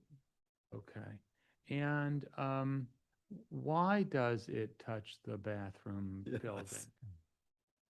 If it doesn't, it's not using the wall, is it? Is it using the side wall of the bathroom building for display or something? In other words, what's the relationship between this outdoor pavilion, which kind of faces the walkway, and it's meant to kind of work with the sculpture, and the bathroom? Well, I think the pavilion really is sort of its outdoor foyer, its outdoor portico. The new structure is the outdoor portico for the bathroom? I mean, obviously not literally, it's not by the entrance, but it's an outdoor shaded area that we think will be used very much in conjunction with people using the restroom. Okay. And also the other part of that building is the park maintenance, at the lower level, and it's also, there's usually a full-time attendant to So take it's care of well the. supervised. Right. Okay, thank you. I gotcha. I still didn't understand how it touches the building. I'm sorry. Yeah, no, It physically fine. touches it. Yes. How does it touch it? Does it So connect to it? It does connect. So that upper sort of the upper cornice, the metal frame that is framing and supporting the terracotta fins eventually, and you'll see it in the lower right roof plans, they touch the cornice line of the building. And so, yes, it's not required structurally, but it was just a design decision for the two buildings to be together. You don't have a detail of that. No, I don't in this 'Cause that's presentation. pretty important to us to see how you actually touch the historic structure and what is your detail. And I see that, and I see it just like barely touches it, but I guess the question is why bother touching? Just hold it away. I think John can address that. I just want to note, this is, from a regulatory point of view, this is technically an addition. It's to an the- addition. Yes, and because of that, the Landmarks Commission is binding. If it was a new building separate from the restroom, we'd only be advisory. So there is some impact It on. has to touch for us to be able to. Okay. John, do you want to, do you want to say a little bit more about that? Yeah. Well, binding, obviously, have binding jurisdiction, and if it was advisory, they'd be going before the Public Design Commission. Yeah. For review. Yeah. Okay, Commissioner Jefferson and then Commissioner Wilder. Two questions. Materiality is wood, correct? No. And, Wow. and the cut, The structure is. It's terracotta. it's all terracotta. Terracotta. Mass timber structure, terracotta fins. Oh, got it. Okay, thank you. Yeah. Commissioner Wilder? Can you just speak a little bit about I know you mentioned how it's supposed to be in support of the restrooms, but can you talk more about like the program and how it's to be used?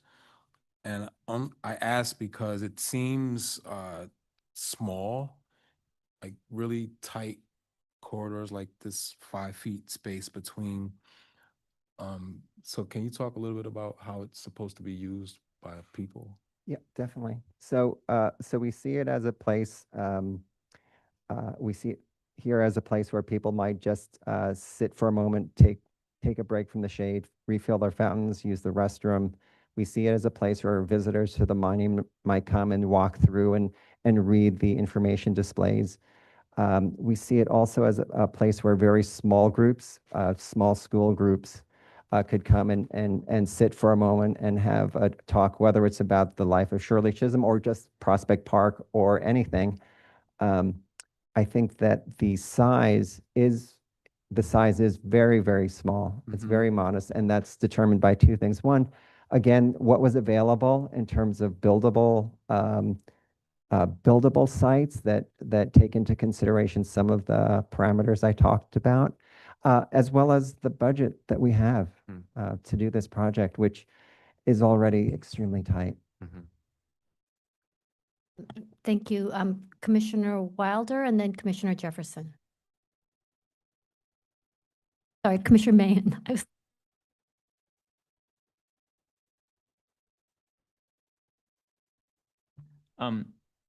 Apologize if I missed this, but could you speak about the relationship of the programming here to the new monument at the corner, both, I don't know, programmatically, but also in terms of their initiative, they're funded, from the same place, they're a part of the same, effort, this explains the monument, vice versa, or is there any relationship?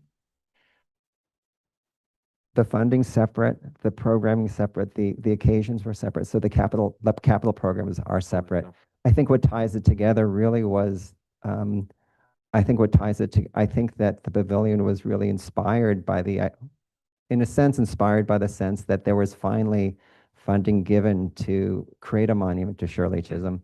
But I think it was just really unearthing a history that was so much at the hearts of so many in the community. I think that it was wonderful to be able to spend time with the artists, to hear about how they came up with their materiality, their form, the things that inspired them, the colors. And I think that so there is no formal relationship, but I think there's a bigger kind of social historical relationship. Thank you. Commissioner Jefferson, did you have a final question? It has to do with the color you selected is a fall color. It's a beautiful color. Why for this pavilion? Why that color? Yeah, I think we did want to choose. We wanted to choose a color that we felt would work. I mean, it's a bit subjective, but that would work with being in the park, that would recall terracotta as well. At the same time, we definitely made a conscious choice for it to be a contrast to the limestone of the Parkside restroom, the great limestone that's underneath all of the paint at the moment. Yeah. Thank you, Commissioner Ginsburg, and then Commissioner Chen. How does the lighting work? Is there just lights in the Oh, ceiling or great. no light? Or Yeah. what? All right. This is our. So we're really concerned about safety at night as well. And so we really thought of a program of creating sort of a very concealed linear LED behind some of these horizontal bands that would just kind of let it softly glow like a lantern in the evening so it wouldn't become a dark pavilion at night. Are those lights going to meet dark skies requirements? We probably will go through that study. We went through very similar studies for the Northeast Pavilion, but so this is a rendering, right? And most of those lights are to be aimed at the ceiling and get the bounce light at the floor, but we haven't done that study. Because I think if you mounted them going down instead of up, you'd solve that problem, but you can look at that. Commissioner Chen? Yeah, could you share with us how you envision this place being maintained given the limited budget? My concern has always been that people would choose dark areas even in daylight and deface these nice program panels. Do you have any sense of how you built in any resistance to it or besides the lighting? Yes, it's such a great question that I had to answer over 5 reviews with New York City Parks. A couple things. So the concern's absolutely real. What we do notice at Prospect Park is 2 things. One, with this project, what we are able to do at Prospect Park with our major restrooms, of which this would be one, is that we're able to have a full-time attendant, right? So of course, that's during the day hours. The other thing, though, we have noticed, though, and hopefully this is a good thing, is that I showed in a slide a number of the open-air pavilions that we already have at Prospect Park. And over the last several years, maybe going back to maybe even the last 10 or 15 years, somehow with the nicer pavilions, we've noticed there's very little graffiti. Now, Parkside Restroom was abandoned and not abandoned, was closed and not used by the public. And so I think we have found at Prospect Park, well, 2 things. One, that when things are not used, they're more subject. When they are used and open to programming and people can enjoy them, we happen to be in this moment where there is very little graffiti. But we also understand, and this is from our parks, New York City Parks facilities administrator, that it's funny, every pavilion is a different case, depending on where it is in the park, how people use it. I think New York City Parks felt confident in the end that it would be maintained by the full-time staff person, and that it's such a vibrant, energized kind of focal area of the park that we think that hopefully there'll be a lot of community pride about being able to have this shaded area that provides, amenities like water and restrooms and so forth. So impossible to know. I convinced Parks. I don't know if I'll convince you. Thank you. Thank you. Let's go ahead and move to public testimony. We have Jeremy Woodoff signed up to speak on this item.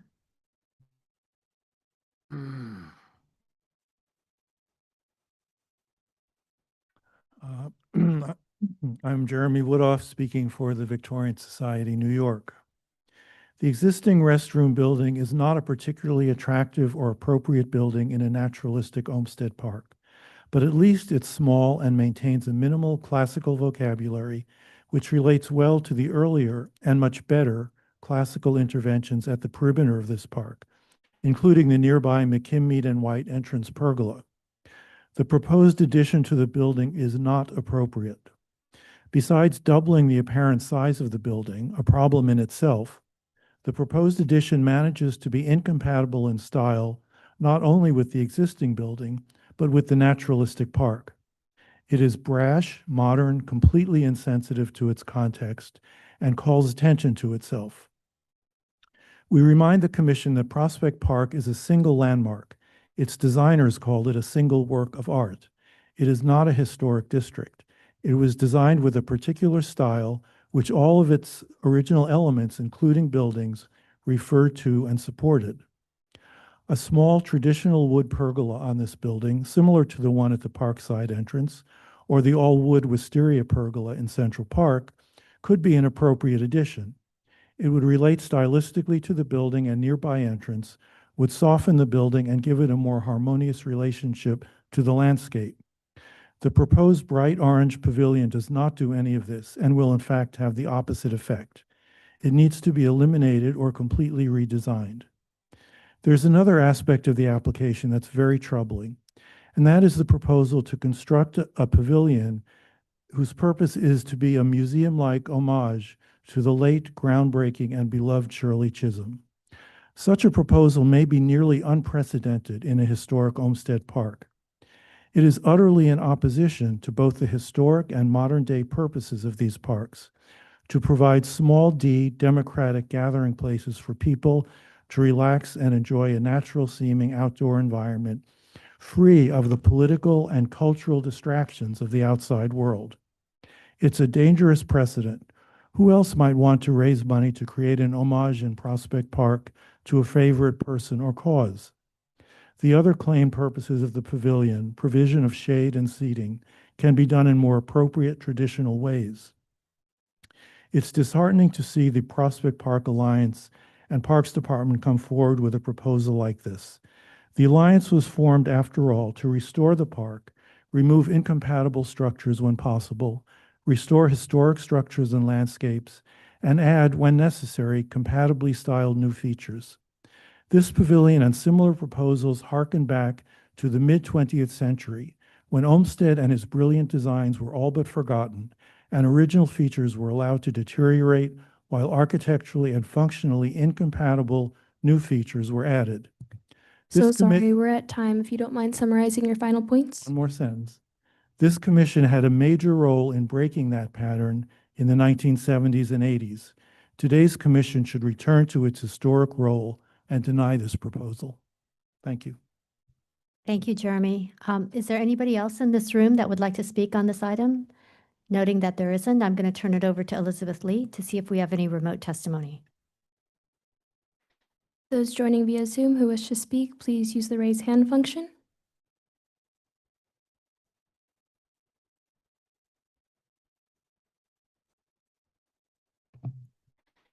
Seeing none, I'll note for the record that Brooklyn Borough Board, NAACP Brooklyn Branch, the Brooklyn chapter of the Links recommends approval. Thank you. Would you like to respond to any of the comments? You don't have to.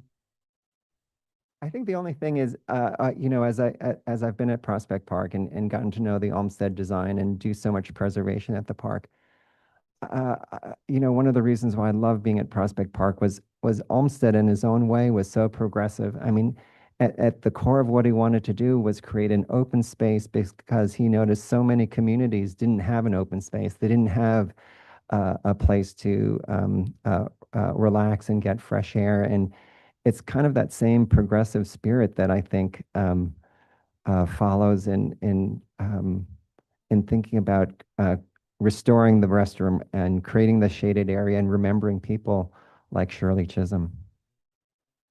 Thank you. Commissioners, do we have any final questions?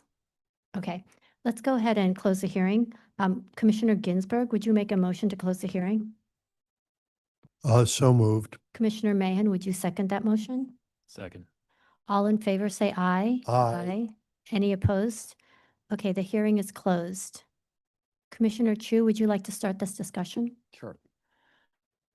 Let's see.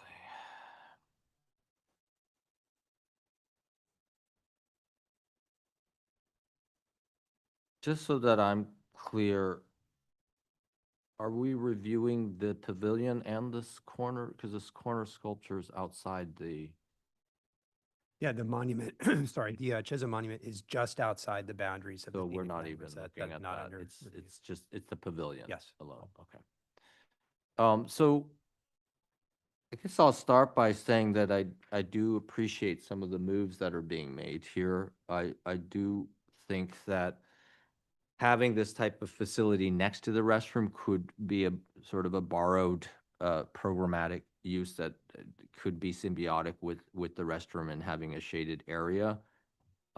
My initial reaction to the proposal, I'm just trying to understand exactly the details, but I feel like what's being proposed, the pavilion addition feels at equal stance with the existing bathroom, and it has a dialogue, which I don't mind. I think that what I do appreciate about the proposal is a sense of transparency and a sense of lightness, which I think does help it feel like an addition to this much more massive block of a restroom. That being said, and I do appreciate some of these very simple horizontal datums that seem to give a nice relationship as a more contemporary addition. But I'm a bit troubled by the planning and the massing. I believe that the same effect can be achieved with a more simple approach to the site. It feels very complicated, and it makes me feel confused as to the relationship of the existing to the new on the site. I do like the fact that there's a certain whimsical character to it, and that's really more about the planning. But I feel like the massing of it doesn't necessarily reflect the planning. The planning seems looser and more porous and open and not as permanent, but the massing seems to suggest otherwise. Even though that it is very porous visually, it will appear to be solid in many of these perspectives that we see. And I'm not so sure that relationship is necessarily desirable, what's being created. I do feel that the space between the existing and the new, it has to touch. Okay, so it touches, and in some ways, I kind of feel like you either touch it or you don't, and I can't tell that it's touching. And in that sense, maybe if you were to make it feel more like an addition, there might be a stronger sense of hierarchy. That the existing is the anchor and that your piece is a wing that's added to it. So I mean, in terms of materiality, the terracotta is interesting. I guess I could have imagined even a glazed green terracotta that might not be so jarring visually in the green context. So I guess my feeling is that there's some nice things going on here, but I don't feel that it's quite yet ready to be deemed appropriate in this condition. And I think it has to do with the way that it's masked in relation to the existing building. I do feel like it's hard to tell the height too. I guess it's the same height, but it could be slightly lower. And as I said, it could actually attach to the existing building in a more meaningful way. That doesn't mean you can't have an open sky condition right between the two. But right now, it seems neither here nor there. And we'll want to see a detail if this gets approved. And I don't know what that detail looks like. I think we'll need to see that. Where and how you touch the existing structure would need to be detailed. I'd like to just comment on the issue of touching the the bathroom. Okay. Yeah, that is the proposal. The Yes. applicant is making that be in contact. That does not mean it has to be. You can decide it should not be touching the rest room, and it can't be a separate structure, and that would simply then impact the review process. Understood. Okay, so I guess my comment, if I just look at it from a design perspective, is you either do it or you don't. And right now, I don't understand what it's doing. It doesn't seem neither here nor there. So if you're going to touch it, embrace it and make it feel like there's a hierarchy here. If you're not going to touch it, then that's more about a composition of volumes and spatial relationship there. Okay. Thank you. Commissioner Kembe?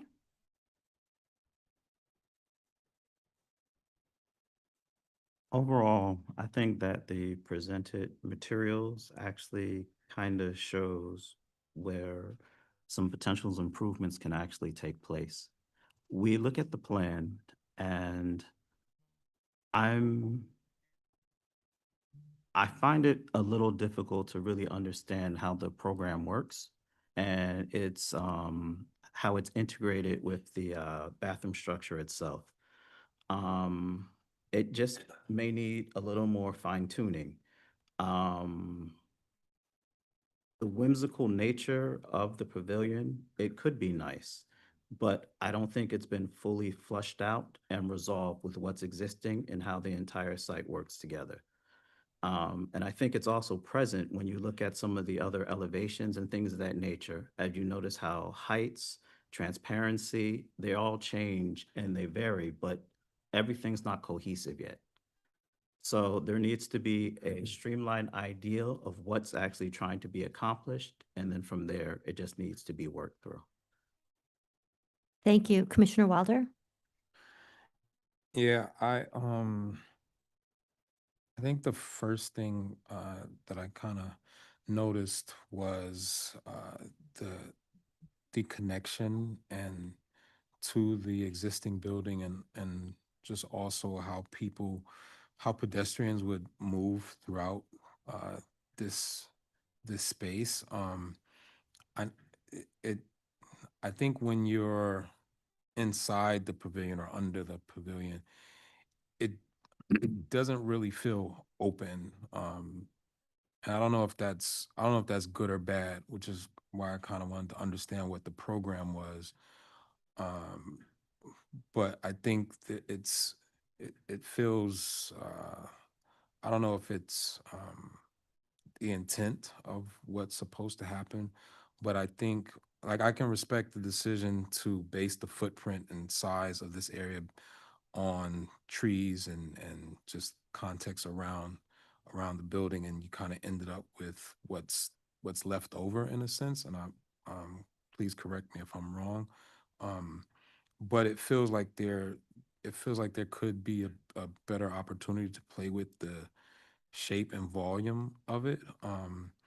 I I do I have zero issues with the material. I think, especially when you think about who Shirley Chisholm is and what she represents, I think it's bold, it's fearless. I think all those things kind of work. I like the usage of the mass timber, even with the contrasting art at the ceiling. I think that's a nice touch, but I do think um, as mentioned before, the connection to the building could enhance the design and make it more concise and clear of exactly what's happening, and also just the defining what the openness is. If it's really like this pavilion, it feels like it should feel a little more open.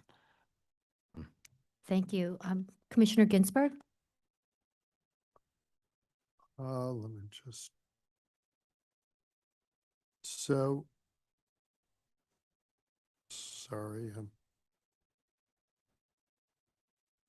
Okay. I look at this as a modern folly in the parks, and there's a long history of follies within parks. So in general, I like it, but I think it may need some work.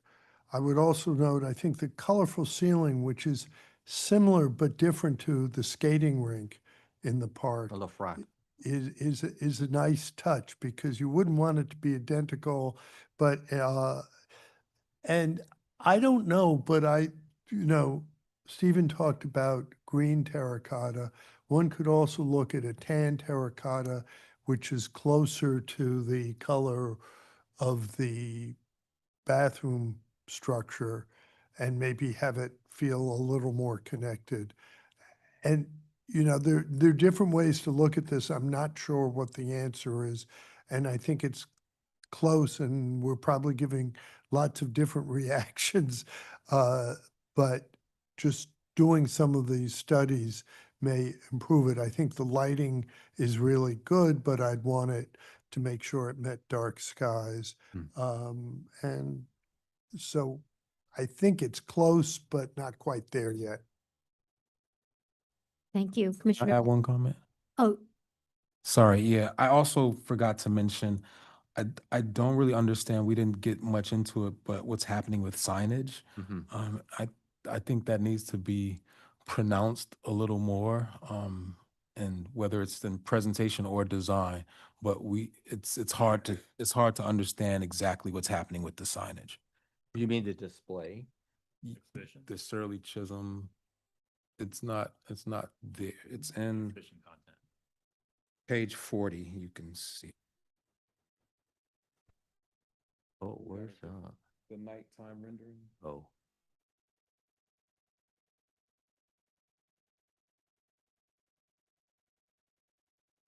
You don't see that. The left corner. Yeah. oh, yeah, yeah.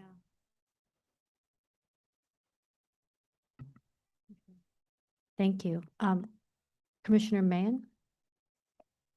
Thank you. Thank you for the thoughtful presentation. You've clearly put a lot of heart and passion into it. And the educational sort of exhibition, need is, or ambition, let's say, is laudable.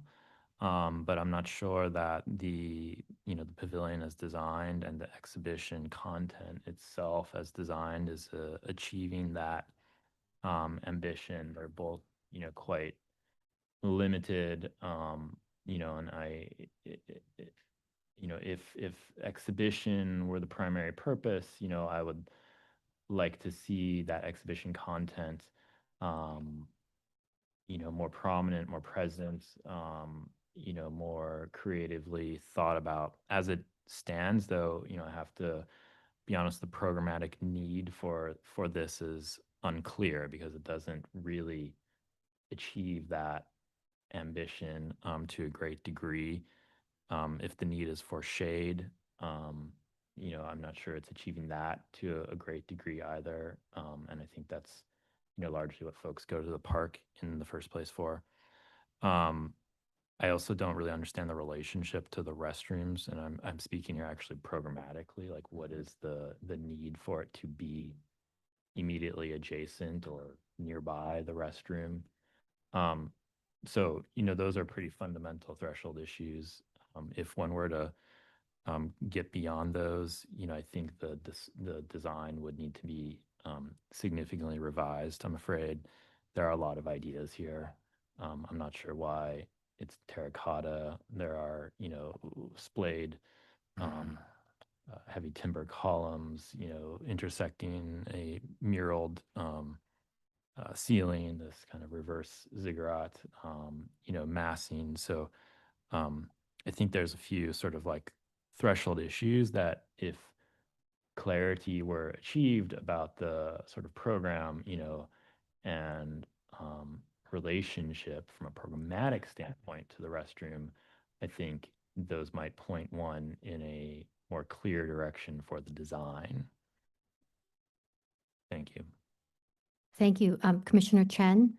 Yeah, just to not to repeat and not to confuse the applicant, I think share the same sentiment as many of the comments about this is a laudable and very important project.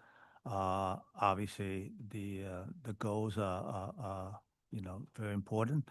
However, I think it clearly needs some restudy in terms of the flow, the connectivity, and the connection and between the program to connect or not to connect. And I think I will leave it to the applicant and rest of the commissioner to give guidance. Thank you. Commissioner Goldblum? Thanks. Interesting conversation about an interesting proposal. I look at it in plan first, and what I see is a kind of like, I'm trying to figure out what's the paradigm? What's the relationship between these two objects, the bathroom and the exhibit pavilion?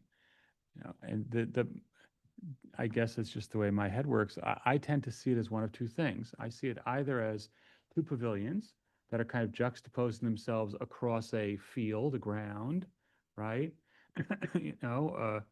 Trilon and perisphere, two things that are kind of on a platter, or a pavilion and an exedra, you know?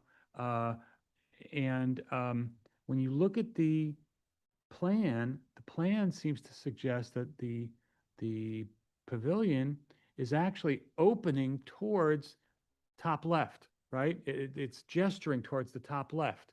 It's gesturing away from the pavilion. But when you look at the plan and how it's developed, you can't enter in the top left. You have to enter in that little doorway where those two people are at the rendering at the top of the path. So that's really the front door. That's the front door to the pavilion. Yet, when you look at the other side is very open, right? The side facing the boomerang is very open. That looks to me like an inviting exedra, right? It's a colonnade that I'm supposed to kind of enter and perambulate down. But I don't, right? I can't, because there's a wall in front of me and a flower garden in front of me. So really, I think that on the one hand, I'm not clear as to what, like others have been saying, what's this thing doing next to that thing? And what's it telling me as architecture? How's it talking to the other pavilion? I think that if you want to have this be an extension of in direct dialogue with the bathroom pavilion, then it's really kind of a wing. It's an exedra, it's a wing. And it should be open to it, it should talk to it, it should invite you in, not through a limited door, but more open. Like, look at the Parkside pergola. That's a beautiful park structure that invites you in. This is not inviting me in, and it's not telling me that the front is facing the pavilion, yet because it touches or almost touches it, it kind of wants to be attached. It wants to be an extension of it. If it wants to be a separate pavilion, it needs air, it needs space. It's got to move away. The shape of it, by pointing right into that corner, is going to, visually, it wants us to connect to.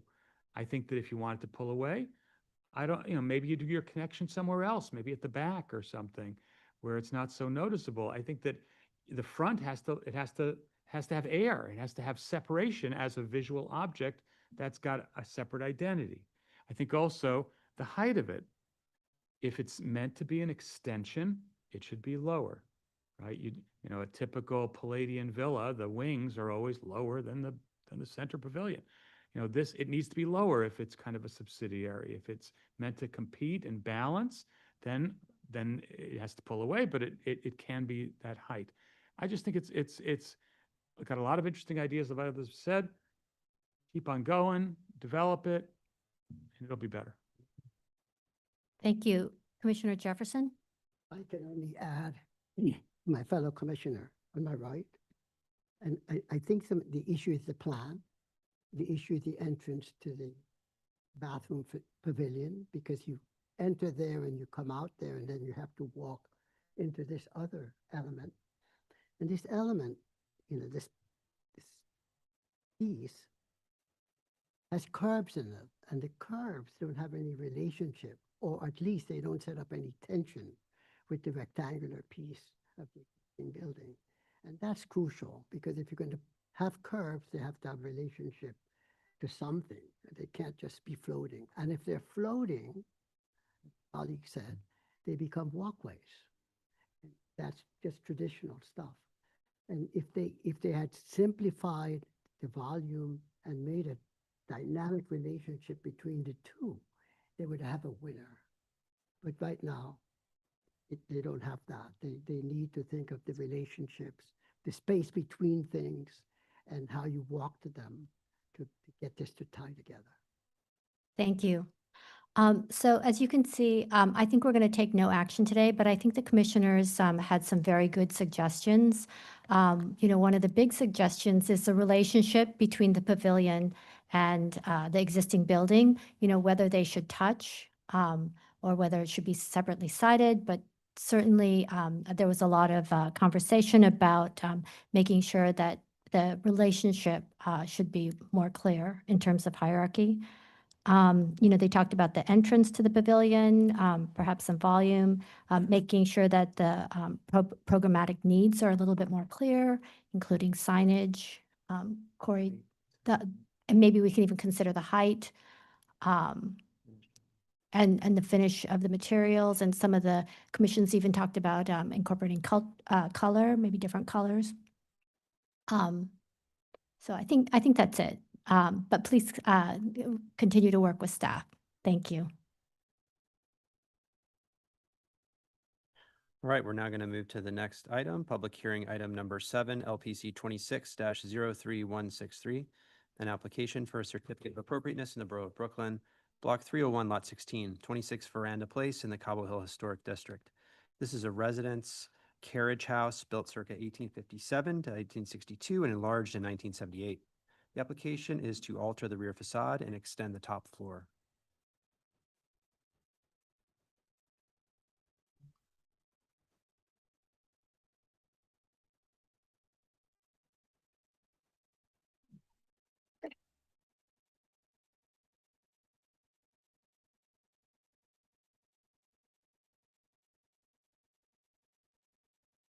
Good afternoon, Commissioners. My name is Andrew Schalk, and I am Principal of Studio Schalk Architecture. I'm here today to present our proposed modifications to this 26 Verandah Place carriage house located in the Cobble Hill Historic District and situated on Cobble Hill Park.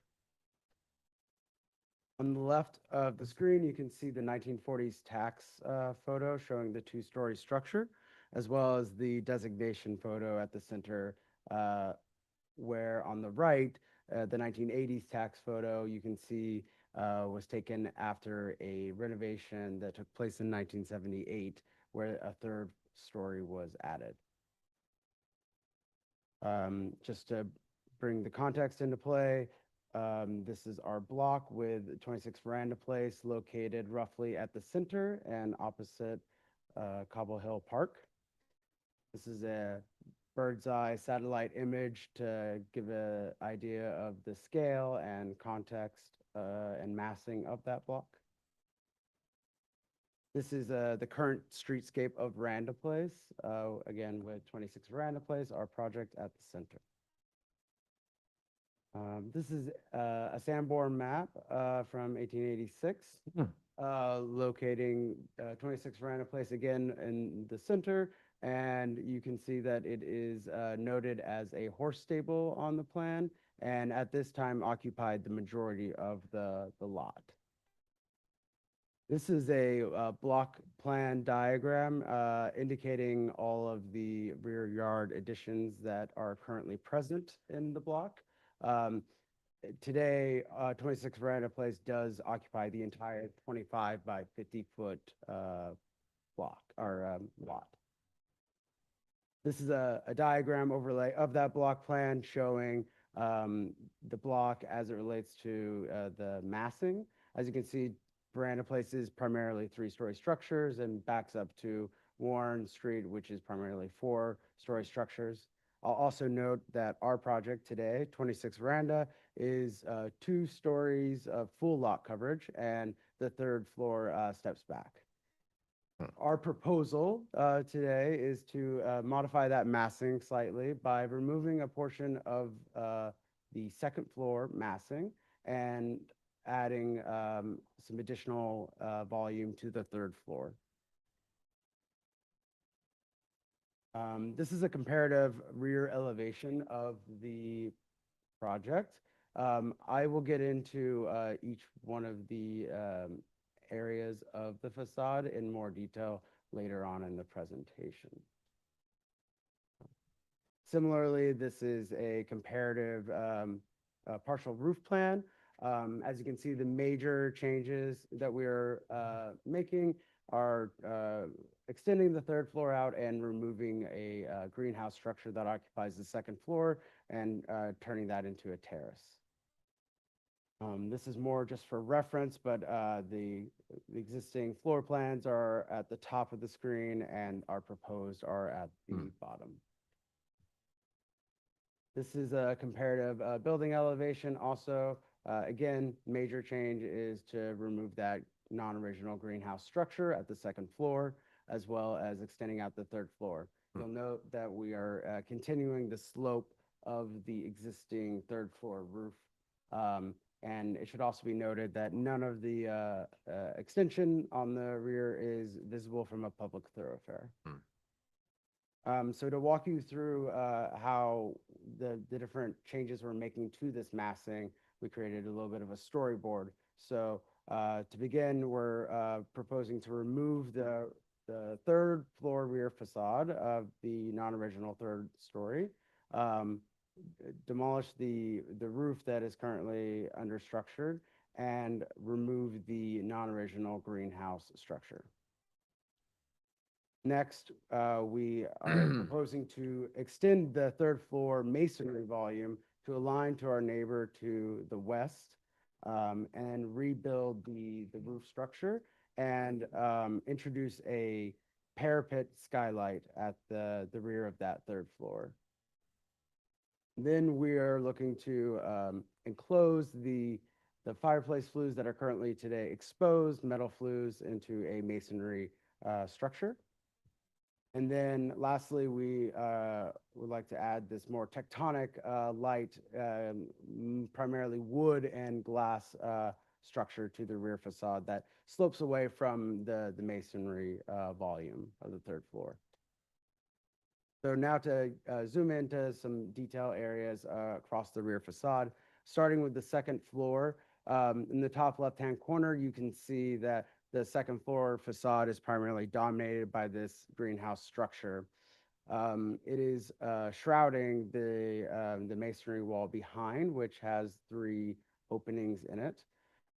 In the bottom right, you can see our proposed elevation, which consolidates those openings into one singular opening, and obviously reveals this masonry facade that's been parched over with stucco, extended a little bit up to the third floor. And just to give you context, inside that sunroom, this is the current state of the sunroom, where you can see the existing masonry wall openings and that greenhouse structure. It's also good to note that the neighbor directly to our east has a second floor facade that is fairly similar to what we are proposing, with a large opening of sliding doors at the center of that facade. Moving up to the third floor, just to situate the context, this is looking east from the rear. And this is looking at the western condition of our property line. You'll note those flues that I talked about earlier for the fireplace and boiler, and also the neighbors' kind of built up privacy screening. And then this is looking directly south towards the rear of the homes on Warren Place, or Warren Street. So in the top hand left corner, you can see a photograph of what exists today on the third floor facade. It's none of it is original, obviously, but we have a sliding glass door system and a wood shingle asphalted roof bay window. But what is interesting is when you look to the bottom left-hand corner, you can see that what was approved in 1978 and built, we believe, was a more contemporary all-glass system of windows and doors and a brick header. And then over on the bottom-hand right corner, you can see what we're proposing is not too dissimilar and of a similar spirit to what was there in 1978, comprised of these wood lift and slide windows and a sloped glass skylight system meeting back to that masonry header. Zooming into that parapet skylight detail, on the left-hand side of the screen, you'll see a photograph of the neighbor to the west's stepped parapet wall condition at the party wall. What we're proposing to do is slightly extend the masonry wall up and strike a datum that aligns to that stepped parapet condition or stepped party wall condition, and mark that datum with a horizontal steel channel. And then from there, slope a plane of skylights that reach up to a guardrail height that can serve as a railing fall protection for the third floor balcony. So both two birds, one stone. And this is a render or axonometric of the before and proposed condition at that rear wall, party wall condition. Just quickly, this is our preliminary material palette, looking to use a warm stucco facade, redoing the stucco that is on the second floor currently on that masonry wall, mahogany lift and slide windows, a blackened steel or otherwise patinaed slightly steel channels at that second floor, and also between the door system and the skylight system at the third floor. Some red brick masonry to envelope the fireplace chimney, as well as that third story header, and minimal granite coping stones around the terrace at the second floor that's created from removing the greenhouse structure. Just to discuss a little bit of the context, it should be noted that Verandah Place is not a consistent rear wall to the donut. There's quite a bit of variety, both on the first and second floor, as well as the third floor. Also, looking across the way to the rear facades of Warren, which directly abut our project, you can see there are some particularly contemporary additions, including a four-sided glass rear addition. Also, we thought it pertinent to remember that this is a carriage house, not a townhouse, and looking at precedents that the commission has recently, in the past couple of years, approved other contemporary rooftop additions that we think ours is not dissimilar from, if not more tame. And then to bring it back and to zoom out, this is a comparative rear elevation showing the existing condition up above and our proposed below. And I will leave you on our existing and proposed axonometric of the rear facade, which is where the primary of the work is taking place. And thank you very much, and happy to answer any questions. Thank you. Commissioners, do we have any questions? Commissioner Chu? So you've added this strip, sort of angled skylight on the second floor, which pops up like almost a parapet height. Correct. So, and then with the addition of this glass and wood, sort of once again on the third floor, it almost feels like that is a greenhouse on the third floor at this point. My question is what does that skylight really do for you when there's a glass pair of doors right under it? Is it really bringing a lot of light in? It's a costly element that you put into the back facade. Well, I think it's really to the lift and slide doors on the third floor are quite low, and that's intentional to try to keep the leading edge of this facade fairly low in scale. But so by sloping up the glass, it allows it to feel brighter. This third floor has very low ceiling heights. So like even at that point, we're like only, at 8'8" or something. It goes down to 6 foot. So in general, it's to bring light, but also to, bring spatial levity to that space. And typically we like to see the top floor, with the original. I know that this is an addition as well from the historic condition, but And then the floor below that, again, this skylight piece that is bringing in a little slot of light down below. Mhm. It's a lot of work and it's obstructing a lot of the facade is the reason I'm asking about what your intent is. Yeah, Did you do lighting studies that really improves a lot yeah, it does bring quite a lot of light in. It also, we're maxed out on the amount of opening that we can have on the second floor facade from the DOP's perspective on openings, its relationship to the lot line. So this helps us bring even more natural light into one of the main portions of the home. It also, again, helps us with bringing that parapet height instead of just a typical railing. And the bottom floor is, you're keeping that little tiny little body windows on that whole facade. You're Yeah, not well- changing that at all. Correct, yeah. That wouldn't have been a great opportunity to bring light into this. Yeah, unfortunately, we're not, those aren't able to count for any kind of light or air. So we're using those just as they are to, because it's full lot coverage. On it, yeah. Can you just, on your drawings, I never actually saw a plan that showed the full lot. It didn't show a property line on your, a site plan Oh, that shows the property line at the rear. maybe in the. I didn't see it. You had the full block plans Yeah, and they did not indicate a back lot line. Yeah, where's the lot? yeah, it was on another diagram that we removed. Just so we understand where the Mm. neighbor behind you is too. It's hard to tell. Yeah, but the house does take up the entire. So your lot ends at the back of your addition is what Yes. you're saying? There's no rear yard at all. Thank you. Commissioners, any other questions? Okay. Is there anybody here who would like to speak on this item?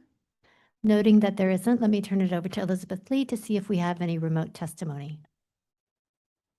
Those joining via Zoom who wish to speak, please use the raise hand function.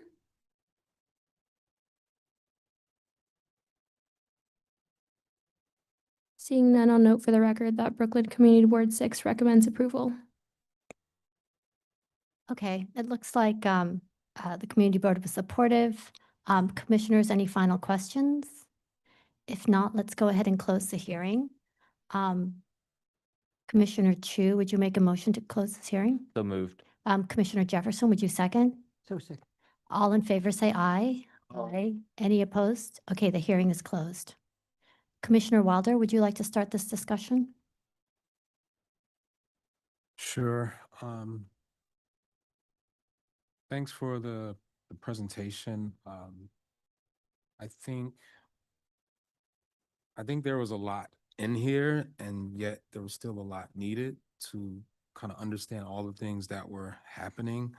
I think a color rendering of what it would look like would be helpful, more than just showing what the materials are, as well as how they fit in the context of what's happening. I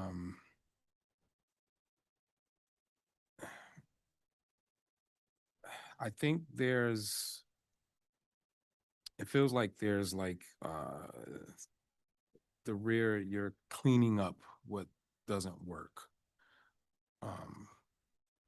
And by removing this glass enclosure greenhouse at the first floor, second floor, and straightening the wall out, or pushing the wall, keeping the wall, and extending the height to match the adjacent building, I think that's fine. I can find that appropriate. Same thing on the third floor. I think you're bringing it out, extending it so where it is aligning with the adjacent building. So I can find that appropriate as well. I do have some concerns with the skylight, as Commissioner Chu kind of alluded to or asked questions about. I don't necessarily feel that. I think it does take away from being able to see the entire rear facade and that third floor. I don't know if it would even feel like a skylight, when you're looking at it straight on.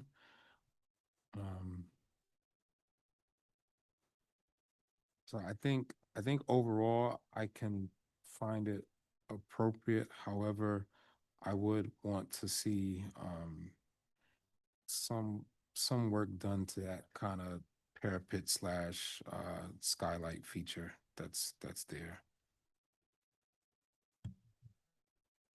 Okay, thank you. Commissioner Ginsburg? So this is a somewhat interesting and strange project, since the third floor is an addition already. And so if you look at it that way, what they're doing is re-exposing the second floor wall that was there and then extending the third floor addition. You know, normally we want the top floor not to be exposed, but here it's sort of unclear what it is. So I think I can find this appropriate. I like the skylight monitor, and I think it's sort of elegant to use it also as a guardrail. So I can find this project appropriate. Thank you. Commissioner Mayan? I concur with Commissioner Ginsburg. Leave it at that. Thank you. Commissioner Chen? Given it's the end of the day, I'll leave it at. That's very honest. Commissioner Goldblum is good. Commissioner Jefferson? Well, Okay, Commissioner Chu? It's hard to, as we discussed, the top floor is an addition. Be the top floor, nothing. Design is challenged, but I understand now the conditions, there was no maximum. Not visible. Okay, I think this can be appropriate. Okay, Commissioner Kimbe? Yes, I'll acknowledge the constraints that the applicant has to work with. And I would wish there were other moves that could be made, but I think this is a solution based off of what has been presented. Commissioner Wilder, it looks like others find this appropriate. Are you comfortable reading it, or would you like? Yes. Okay, thank you. Think. In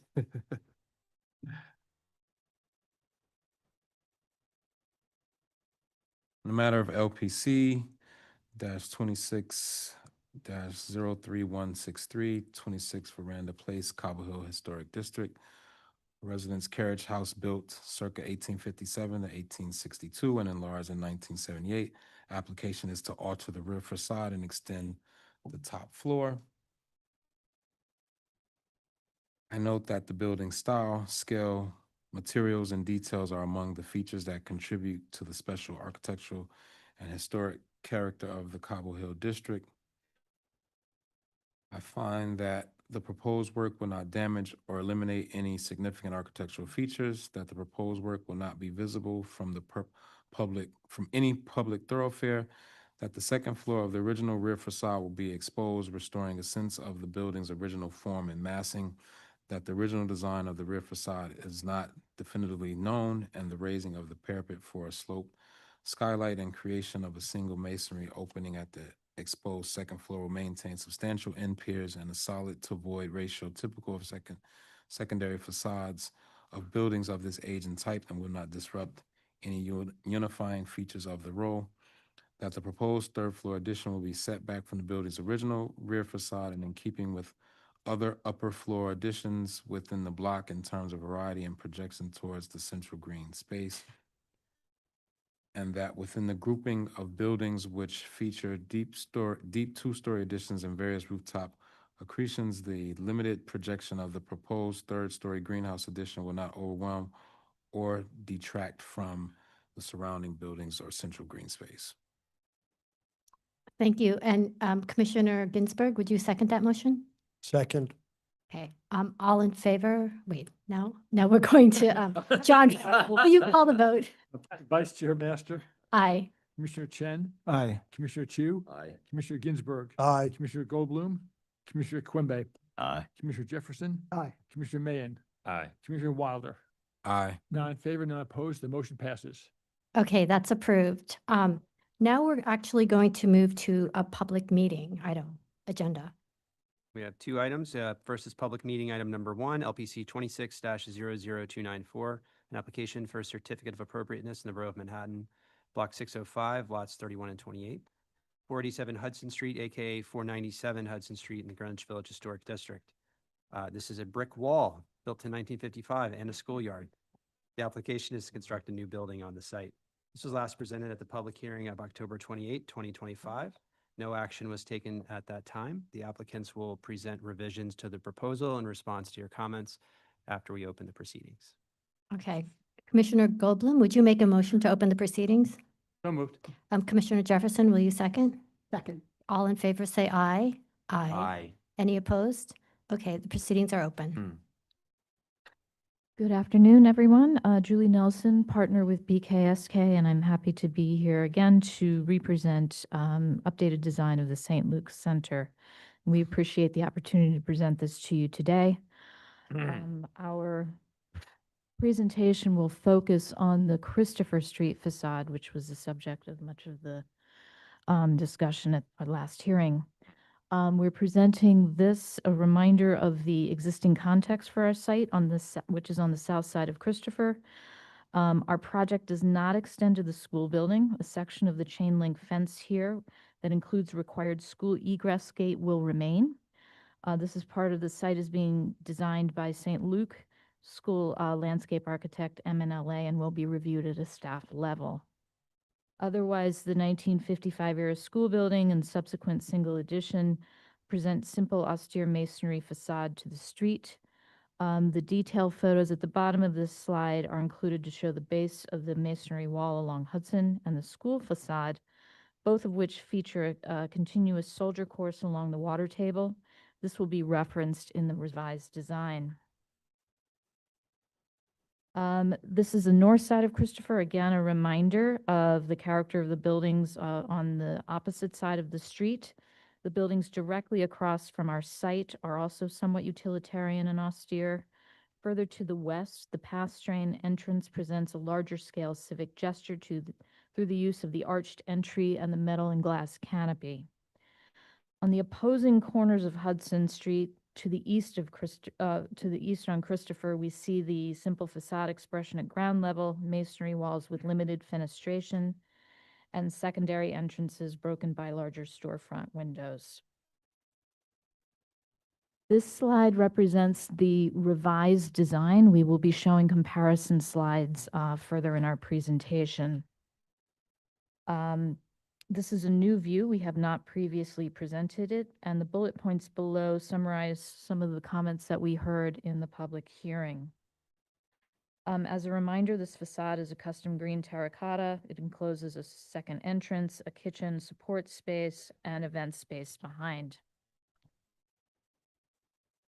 We have revised this design to have a stronger yet simpler presence on Christopher by further refining the design of the taller volume and by strengthening the datum lines from east to west. The cornice of the taller volume has been simplified and aligns with the roof line of the lower volume. The simplified details and alignment lower the perceived height of the taller structure while creating a stronger connection across the facade overall. The storefront window, the central storefront window, is now 2 feet taller with a beefier transom crossbar that aligns with the lintel detail of the typical window heads. The taller window creates a focal point for the facade at civic scale in dialogue with the pass station entry. The punched window to the left of that storefront window has been lowered so that it aligns with the typical punched windows along Christopher and is now designed as a vitrine to provide a prominent place to display schedule of events. Joint lines of terracotta align east to west, and the granite base is now brick capped by a soldier course, visually linking the Hudson Street wall to the masonry walls of the school. We emphasize the garden pavilion qualities of the design by changing the material at the building reveal in the center from terracotta to metal panel. This change separates the two volumes, reducing the scale while giving a hint of the material and texture that features more prominently on the building's west-facing facade, which you'll see later. The corner piers at the west vestibule, once metal, are now the green terracotta, which pulls the reading of the terracotta through the facade from east to west. The use of terracotta in combination with the vestibule's lower scale, generous glazing, and street-level planter allow this part of the building to mediate between building and site. We have revised the west gate design to be more consistent with the garden gates currently on Hudson Street, and the painted metal pickets will provide more views into the interior of the block. The integrated planters remain at 3 key points along the facade, which along with the green roof bring the gardens to the street. The church is unusual in that it has an on-staff gardener who maintains the gardens throughout the block and who will be the caretaker of the planted areas for this project as well. Here you see the comparison of before above and the updated design below, including the granite base, which is changed to brick, the increased height of the storefront window, the height reduction at the vitrine window to the west, material change at the reveal mid-block, and the simplified cornice. And here you see a new rendering zoomed in of this same view with street trees now included. Questions arose at the hearing about the building height. We have included here sections showing coordinated mechanical and structural work depicting the resultant ceiling heights, which range from 8 feet in service spaces to 9 feet within the kitchen. Section B is cut east-west at the south end of the site. Here you see that the roof structure is lower so that mechanical equipment is hidden behind the Hudson Street parapet to minimize visibility and to assist with acoustic mitigation. This is another before and after of the looking east towards Hudson Street along Christopher. This is a new view showing the change at the west end of the site with the corner pier changed to terracotta and a look at the altered design for the egress gate. The design of this gate evokes the gates at Barrow Street Gardens and affords more of a view into the rear terrace and a glimpse of the west-facing facade. And here's a comparison of what was presented at the hearing and the updated design. You had also asked at the hearing to see the west-facing facade, which looks out onto the play space. And we'll start by giving a little bit more information about how the block works, which was some of the questions at the last hearing. And this shows a delineation of public, semi-public, and private space. Our site is immediately adjacent to the school's outdoor play space, indicated in the dotted blue outline, which is dedicated for school use with carefully monitored and controlled gate access points. The play space is separated from the rear terrace of our project by a brick wall and planter with a total height of 8 feet. Private gardens for the townhouses abut our project to the south. The Barrow Street and South Street gardens at the south end of the block are open to the public and delineated in orange in this diagram. Here you see our proposed design for the west facade, which integrates dark gray standing seam metal panels with a wall of glazing that brings natural light into the event space. The south facade is treated as a lot line condition without fenestration as it abuts the private gardens of the adjacent townhouses and the play space. The rear terrace is separated from the adjacent play space by an 8-foot-high brick wall with integrated planters, and the play space in the foreground in this view is represented simply here, but is being designed and submitted in a separate application by the school's landscape architect for staff-level approval. Finally, we've included these slides to give you an indication of the context in this back play space, showing the existing fence enclosing the townhouse private gardens. And the lower slides show the one-story addition to the school, which did not have windows that overlook the play space, but are masonry design. And in our summary slide, we're including the full design of the building, the Hudson Street facade on the upper left, the bird's eye view with the green roof showing the massing and the single-story volume, and the updated facade in the lower left. Thank you. Thank you. Commissioners, do we have any questions? Okay. What do we do now?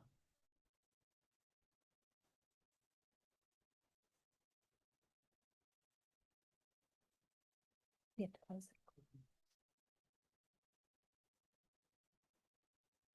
Good, okay. Okay, we're going to go ahead and move to discussion. Commissioner Jefferson, would you like to start this discussion? Yes. I think the changes in some of the elements, like the base, works very well, and it's an improvement in terms of keeping the edge of the building consistent. I think the enlargement of the window and one of the facades is consistent with the interior spatial arrangement. And I think the overall changes they've made on the button. Commissioner Chu? Yeah, I think that the last time we saw this, there were comments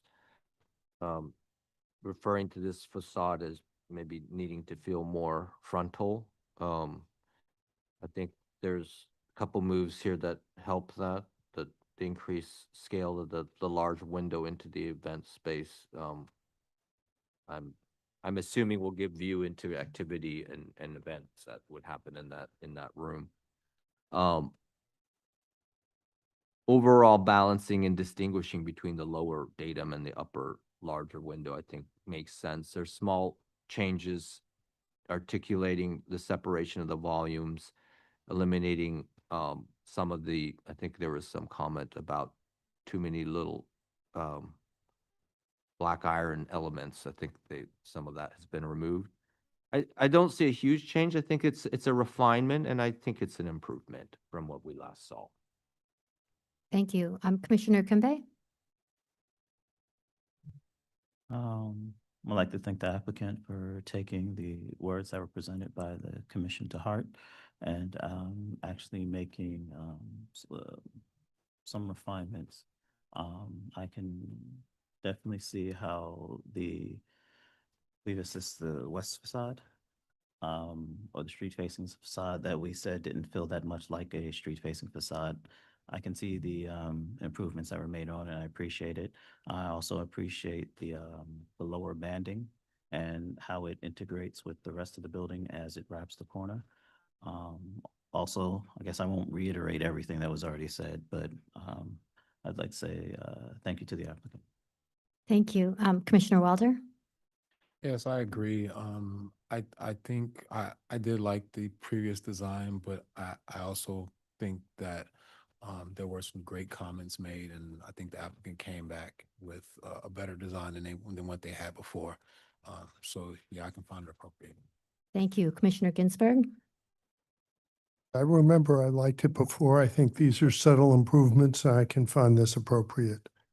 Thank you. Commissioner Mahan? I think I had some of the comments about this facade. I think the subtle changes actually create significant improvement, particularly the base course and brick and the lightening of the cornice at top. So thank you for taking the comments to heart. Hopefully results in a better project. Thank you. Commissioner Chen? 2 words, much improved. Thank you. And Commissioner Goldblum? Yeah, I was not a big fan. I felt it was too big. Still feel it's too big. I don't think that necessarily renders it inappropriate. I think it could have been better. I think the changes have made it a little bit better for me too. Thank you. Commissioner Jefferson, would you read the motion? In the matter of LPC -26 -00294, application is to construct a new building on the site. Note that the St. Luke's block was developed under lease. I don't have to read all that, but yeah.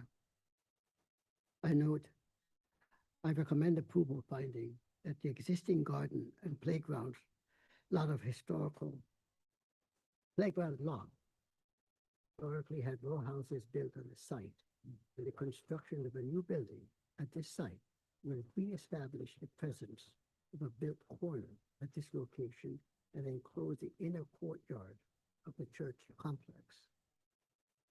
That the Greenwick Village Historic District has a variety of building types and heights, including small taxpayers, and the construction of a single-story building at the corner of Christopher and Hudson Street is in keeping with the varied character of the district. Part of a larger block institutional complex that has been much changed throughout the 19th and 20th century.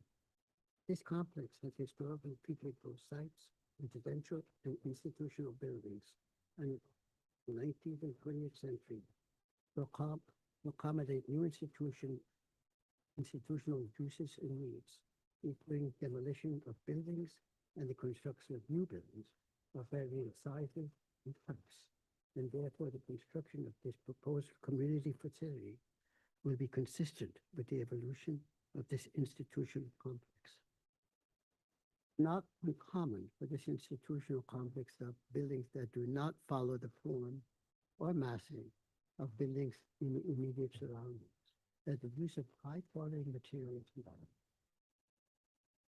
art, green, terracotta, ironwork, and brick reflects the richness of material evidence in historic buildings throughout the historic district, and provides a depth and articulation consider the qualities of the features of historic buildings and draw into the historic district.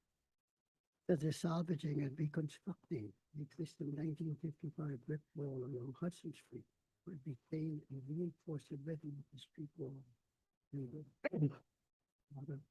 clad building with integral plantings would be called typical gardens pavilions on the block where the church, semi-private garden with a six.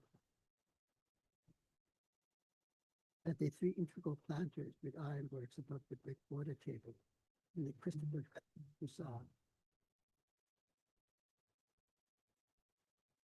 along the green roof will further impact the building with features of garden pavilions. That the proportion and shape and alignments of the masonry openings and the depth and shadow lines, the facade will organize the composition and relate well to the historic buildings in the complex. That the salvage ironwork need to be reincorporated to the new entrance, as we call the existing wall and gate. Wall and gate. And the new ironwork at the planting beds will be designed to match other ironworks. The Borough Street site block. That mechanical units will be set back and sunken into the rooftop above to avoid prominent sight lines. Only be visible over a limited portion of the Hudson Street facade. The significant light fixtures and the camera will be well integrated with the design. But the material, design, and details of the rear facade, which faces onto the interior green spaces, are not visible from the public thoroughfares, comprising metal panels and large window arrays that harmonize with the complete interior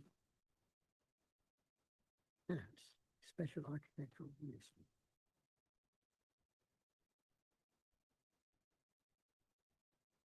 Thank you. And Commissioner Chen, would you second that motion? Second. Thank you. John, will you call the vote? Vice Chair Master, Aye. Commissioner Chen, Aye. Commissioner Chu, Aye. Commissioner Ginsburg, Aye. Commissioner Goldblum, Commissioner Ikwembe, Aye. Commissioner Jefferson, Aye. Commissioner Mayen, Aye. and Commissioner Wilder. Aye. 9 in favor, 9 opposed. The motion passes. That's been approved. Thank you. Let's move to the next item. Right, next and final item of the day is public meeting item number 2, LPC 26-02673, an application for a certificate of appropriateness in the Borough of Manhattan, Block 622, Lot 37, 280 West 11th Street in the Greenwich Village Historic District. This is a federal-style row house built in 1818 and altered in 1929 by Emilio Levy. Application is to alter the front facade and areaway, enlarge a studio window, create a window opening, modify existing rooftop addition, and construct a rear yard addition. This was last presented at the public hearing of October 28th, 2025. No action was taken at that time. The applicants will present revisions to the proposal in response to your comments after we open the proceedings. Commissioner Jefferson, would you make a motion to open the proceedings? So moved. Commissioner Chu, would you second that motion? All in favor say aye. Aye. Any opposed? Okay, the proceedings are open. Very good. Cass Stackelberg, Higgins, Quays, Barth and Partners. I promise this is the last time you'll see me today. You all have had a longer day than I have. I'm here with Jordan Rogove of DXA Architecture, and Valerie Campbell is on via Zoom in case there are any questions that are pertinent for her to answer. Let me go ahead to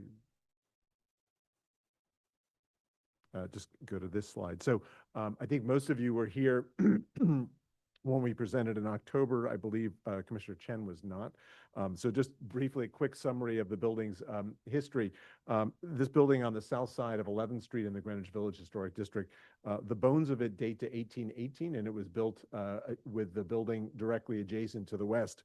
But what's fascinating about this building is the degree of change that it has seen over its nearly 200 years of construction.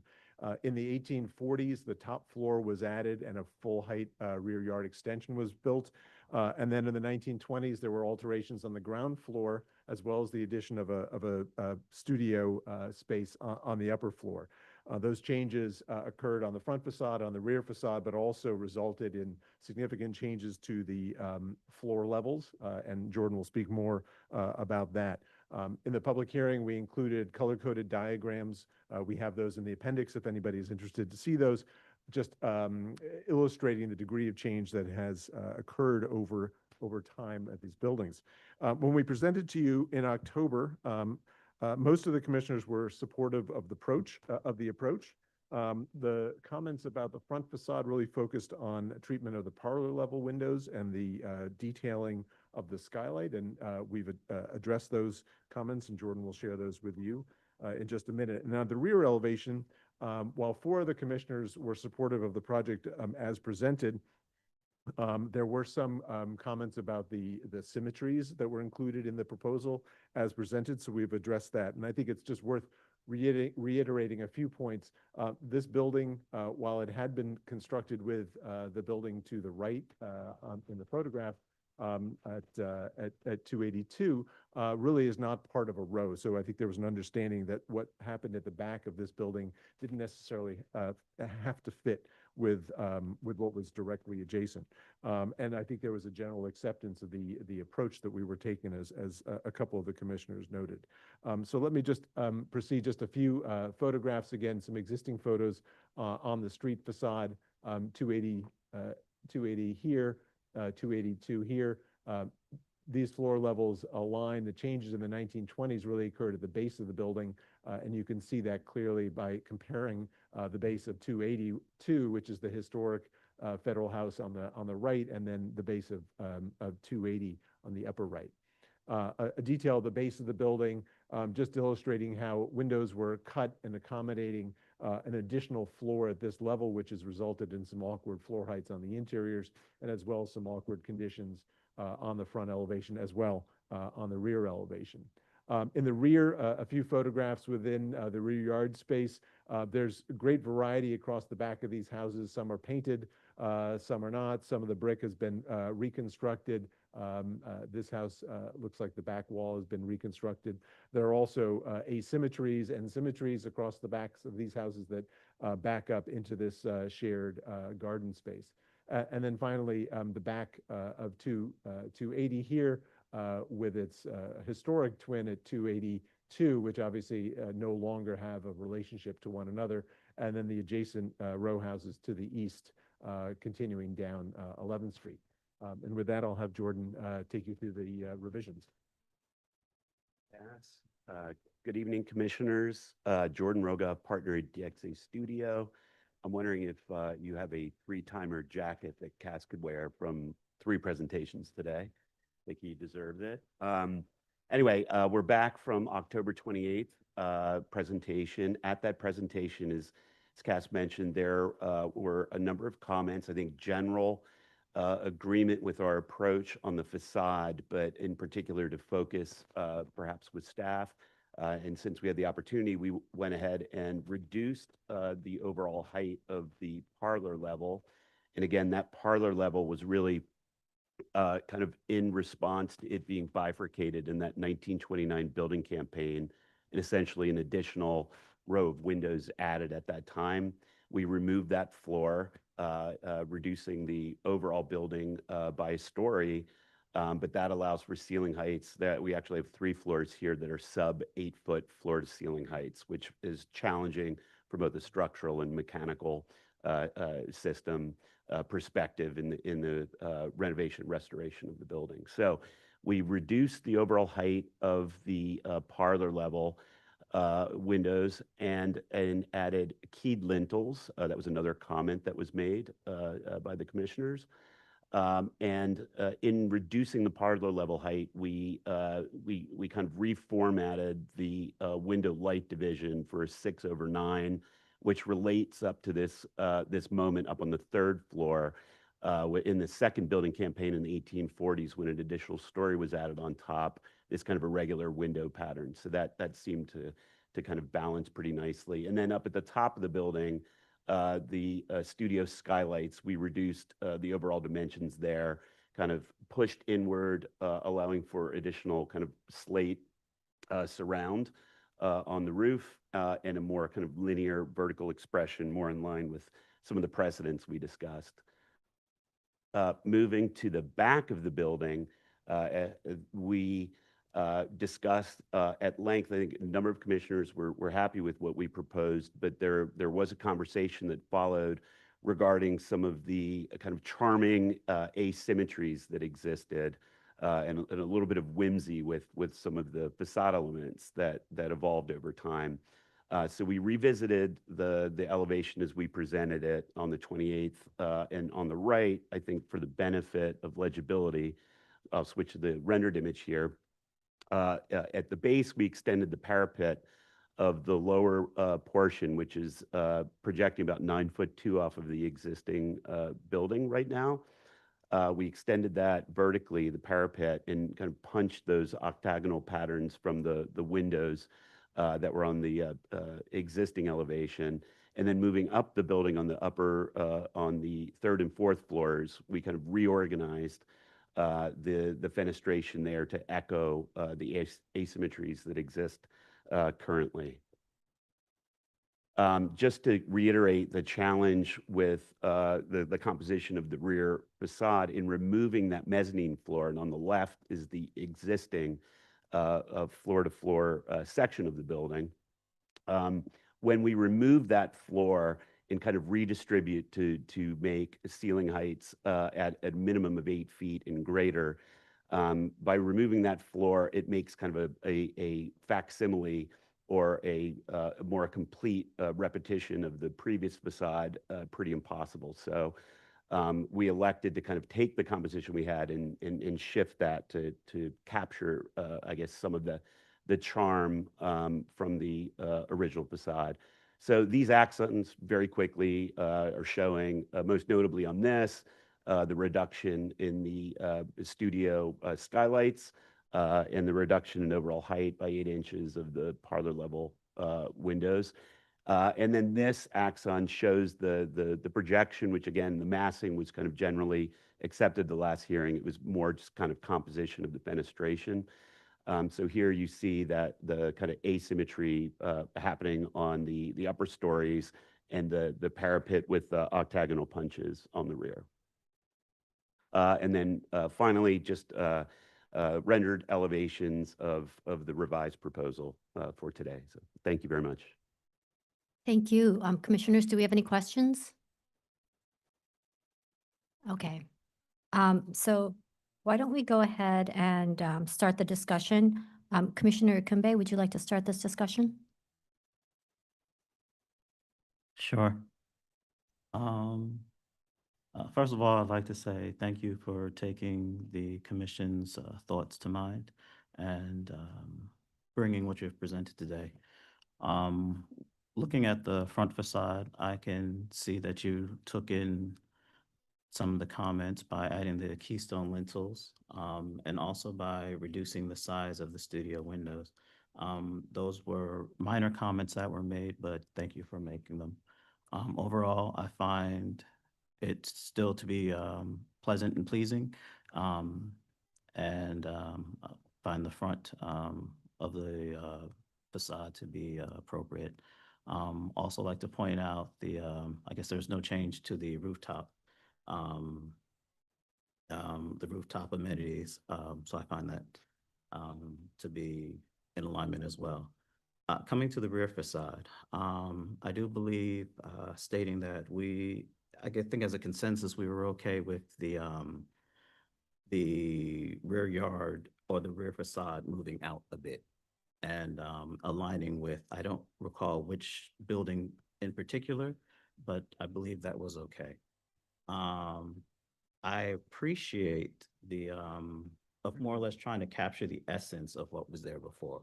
I know this building has gone through many transformations over the years, but I think you did I like the approach in actually just trying to capture some of it. Just some of the asymmetries with the placements of the windows, and kind of giving it a more organic feel of potentially this is something that could have happened over time.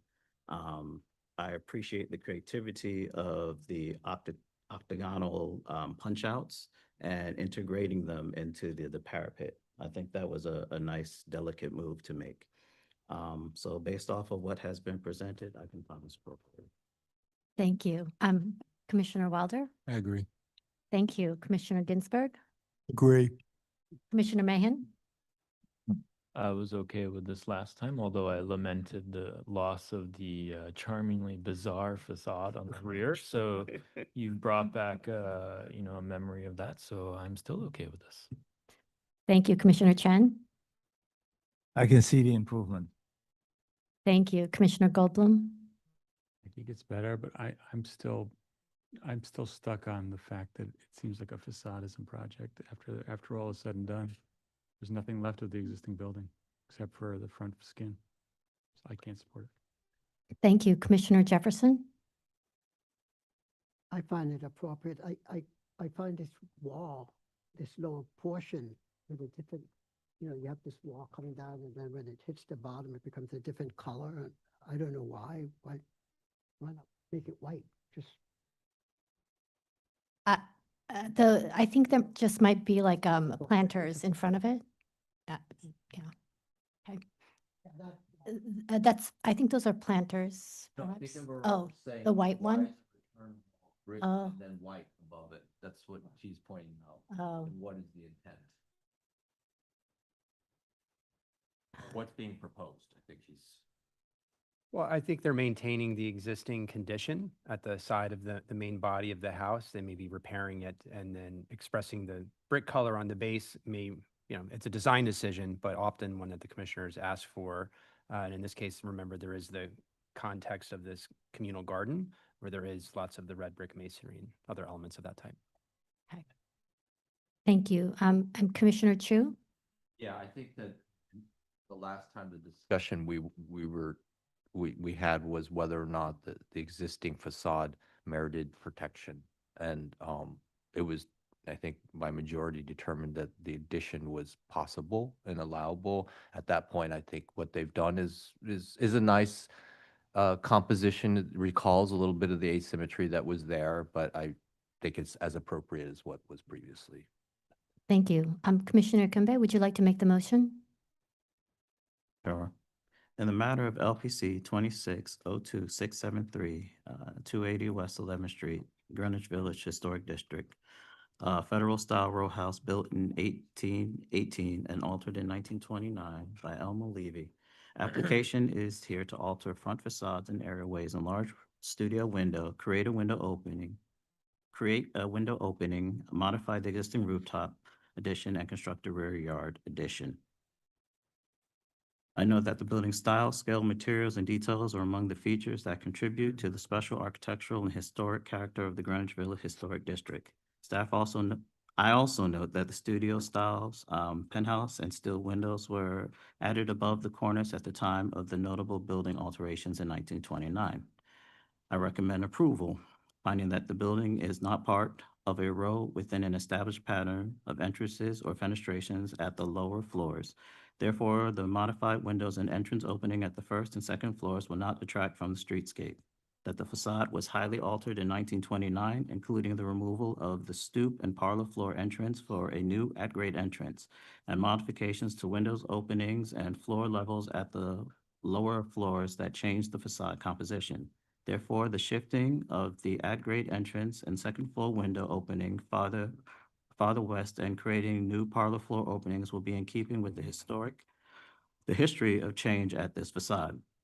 That the raising of the arch-headed lintel at the ground floor entrance to accommodate the installation of a taller door will only remove a limited amount of plain brickwork and will preserve the fan light, a significant feature of the facade. That the proposed off-white finished wood 6/9 double-hung windows will be consistent with the configuration of historic windows often found at parlor floor windows of the early 19th century building of this type, style, and age, and will harmonize with the overall fenestration. That the proposed excavation and lowered areaway and new door opening at the cellar will be in keeping with areaways and door openings typically found at buildings of this age and style within this historic district. And the resulting exposed foundation wall will be repaired to blend in with the adjacent brownstone tinted stucco. That the modifications of the areaways fence and knee wall will not remove any historic fabric, and that the new areaway fence and gate will harmonize with existing historic decorative ironwork at this facade. That the enlargement of the historic studio window will not eliminate the presence of the character-defining features, and the new studio-style window will recall the configuration, proportions, location, and materiality typical of these early 20th century alterations. That the proposed window opening at the west lot line facade will only be minimally visible from limited vantage points and at a distance, and will not detract from primary facades. That the proposed rooftop bulkheads and pergola featuring simple forms and neutral cladding and finishes will be in keeping with typical rooftop accretions found on buildings in the historic district, will only be visible from public thoroughfares from limited vantage points, and remain in discrete presence within the roofscape. That the raised chimney and flues, while seen over the primary facades, are set back and will feature neutral finishes and will not draw undue attention to themselves. That the proposed rear yard addition will not be visible from any public thoroughfare. That the rear facade of the building was extended beyond its original plane after the construction of an alteration in the first half of the 19th century and significantly altered in 1929. Therefore, the construction of a full-width, full-height rear addition will not eliminate significant historic fabric. That the existing early 20th century alterations are not representative of exceptional craftsmanship and are an eclectic composition rather than a fully unified design. Therefore, the work will not eliminate any significant architectural features. That the other rear facade at this blocks have been altered and additions constructed. Therefore, the work will not disrupt the uniform condition of the rear facade. That the proposed design and materiality of the rear yard addition featuring simple massing, brick cladding, punch windows, and door openings will, with multi-light windows and doors, metal railings, and a partial width projecting balcony at the third floor, will be typical of secondary facades of buildings in this historic district and in keeping with the residential character and scale of the building. That the new rear facade will retain some of the eclectic character of the 1929 alteration, including recreating hexagonal penetrations in the parapet and irregularly placed casement windows at the upper stories. that the proposed rear yard addition will be consistent with the height of other rear yard additions and will not extend into the central green space beyond an existing adjacent rear addition, and therefore will not overwhelm the adjacent buildings, eliminating the presence of a rear yard or diminish a unified central green space. That the proposed excavation and other structural work will be complete in compliance with the Department of Buildings regulations under the supervision of a licensed professional engineer to protect the building's facades and those of the adjacent buildings, and that the proposed work will not detract from the special architectural and historic character of the building of the Greenwich Village Historic District. Thank you. Whoa, okay. And Commissioner Wilder, you have the easy part. Can you second that motion? I second. Okay, John, will you call the vote? Chair Master, Vice Chair Master, Aye. Commissioner Chen, Aye. Commissioner Chu. Aye. Commissioner Ginsburg, Aye. Commissioner Goldblum, Commissioner Quembe, no, Commissioner Quembe, Aye. Commissioner Jefferson, Commissioner Mahan, Aye. Commissioner Wilder. Aye. 8 in favor, 1 opposed, motion passes. Okay, that's been approved. Okay, thank you. Okay, that concludes our public hearing and public meeting for November 25th, 2025. Thank you for your participation, and we will see everybody next Tuesday, December 2nd, 2025, for our next public hearing.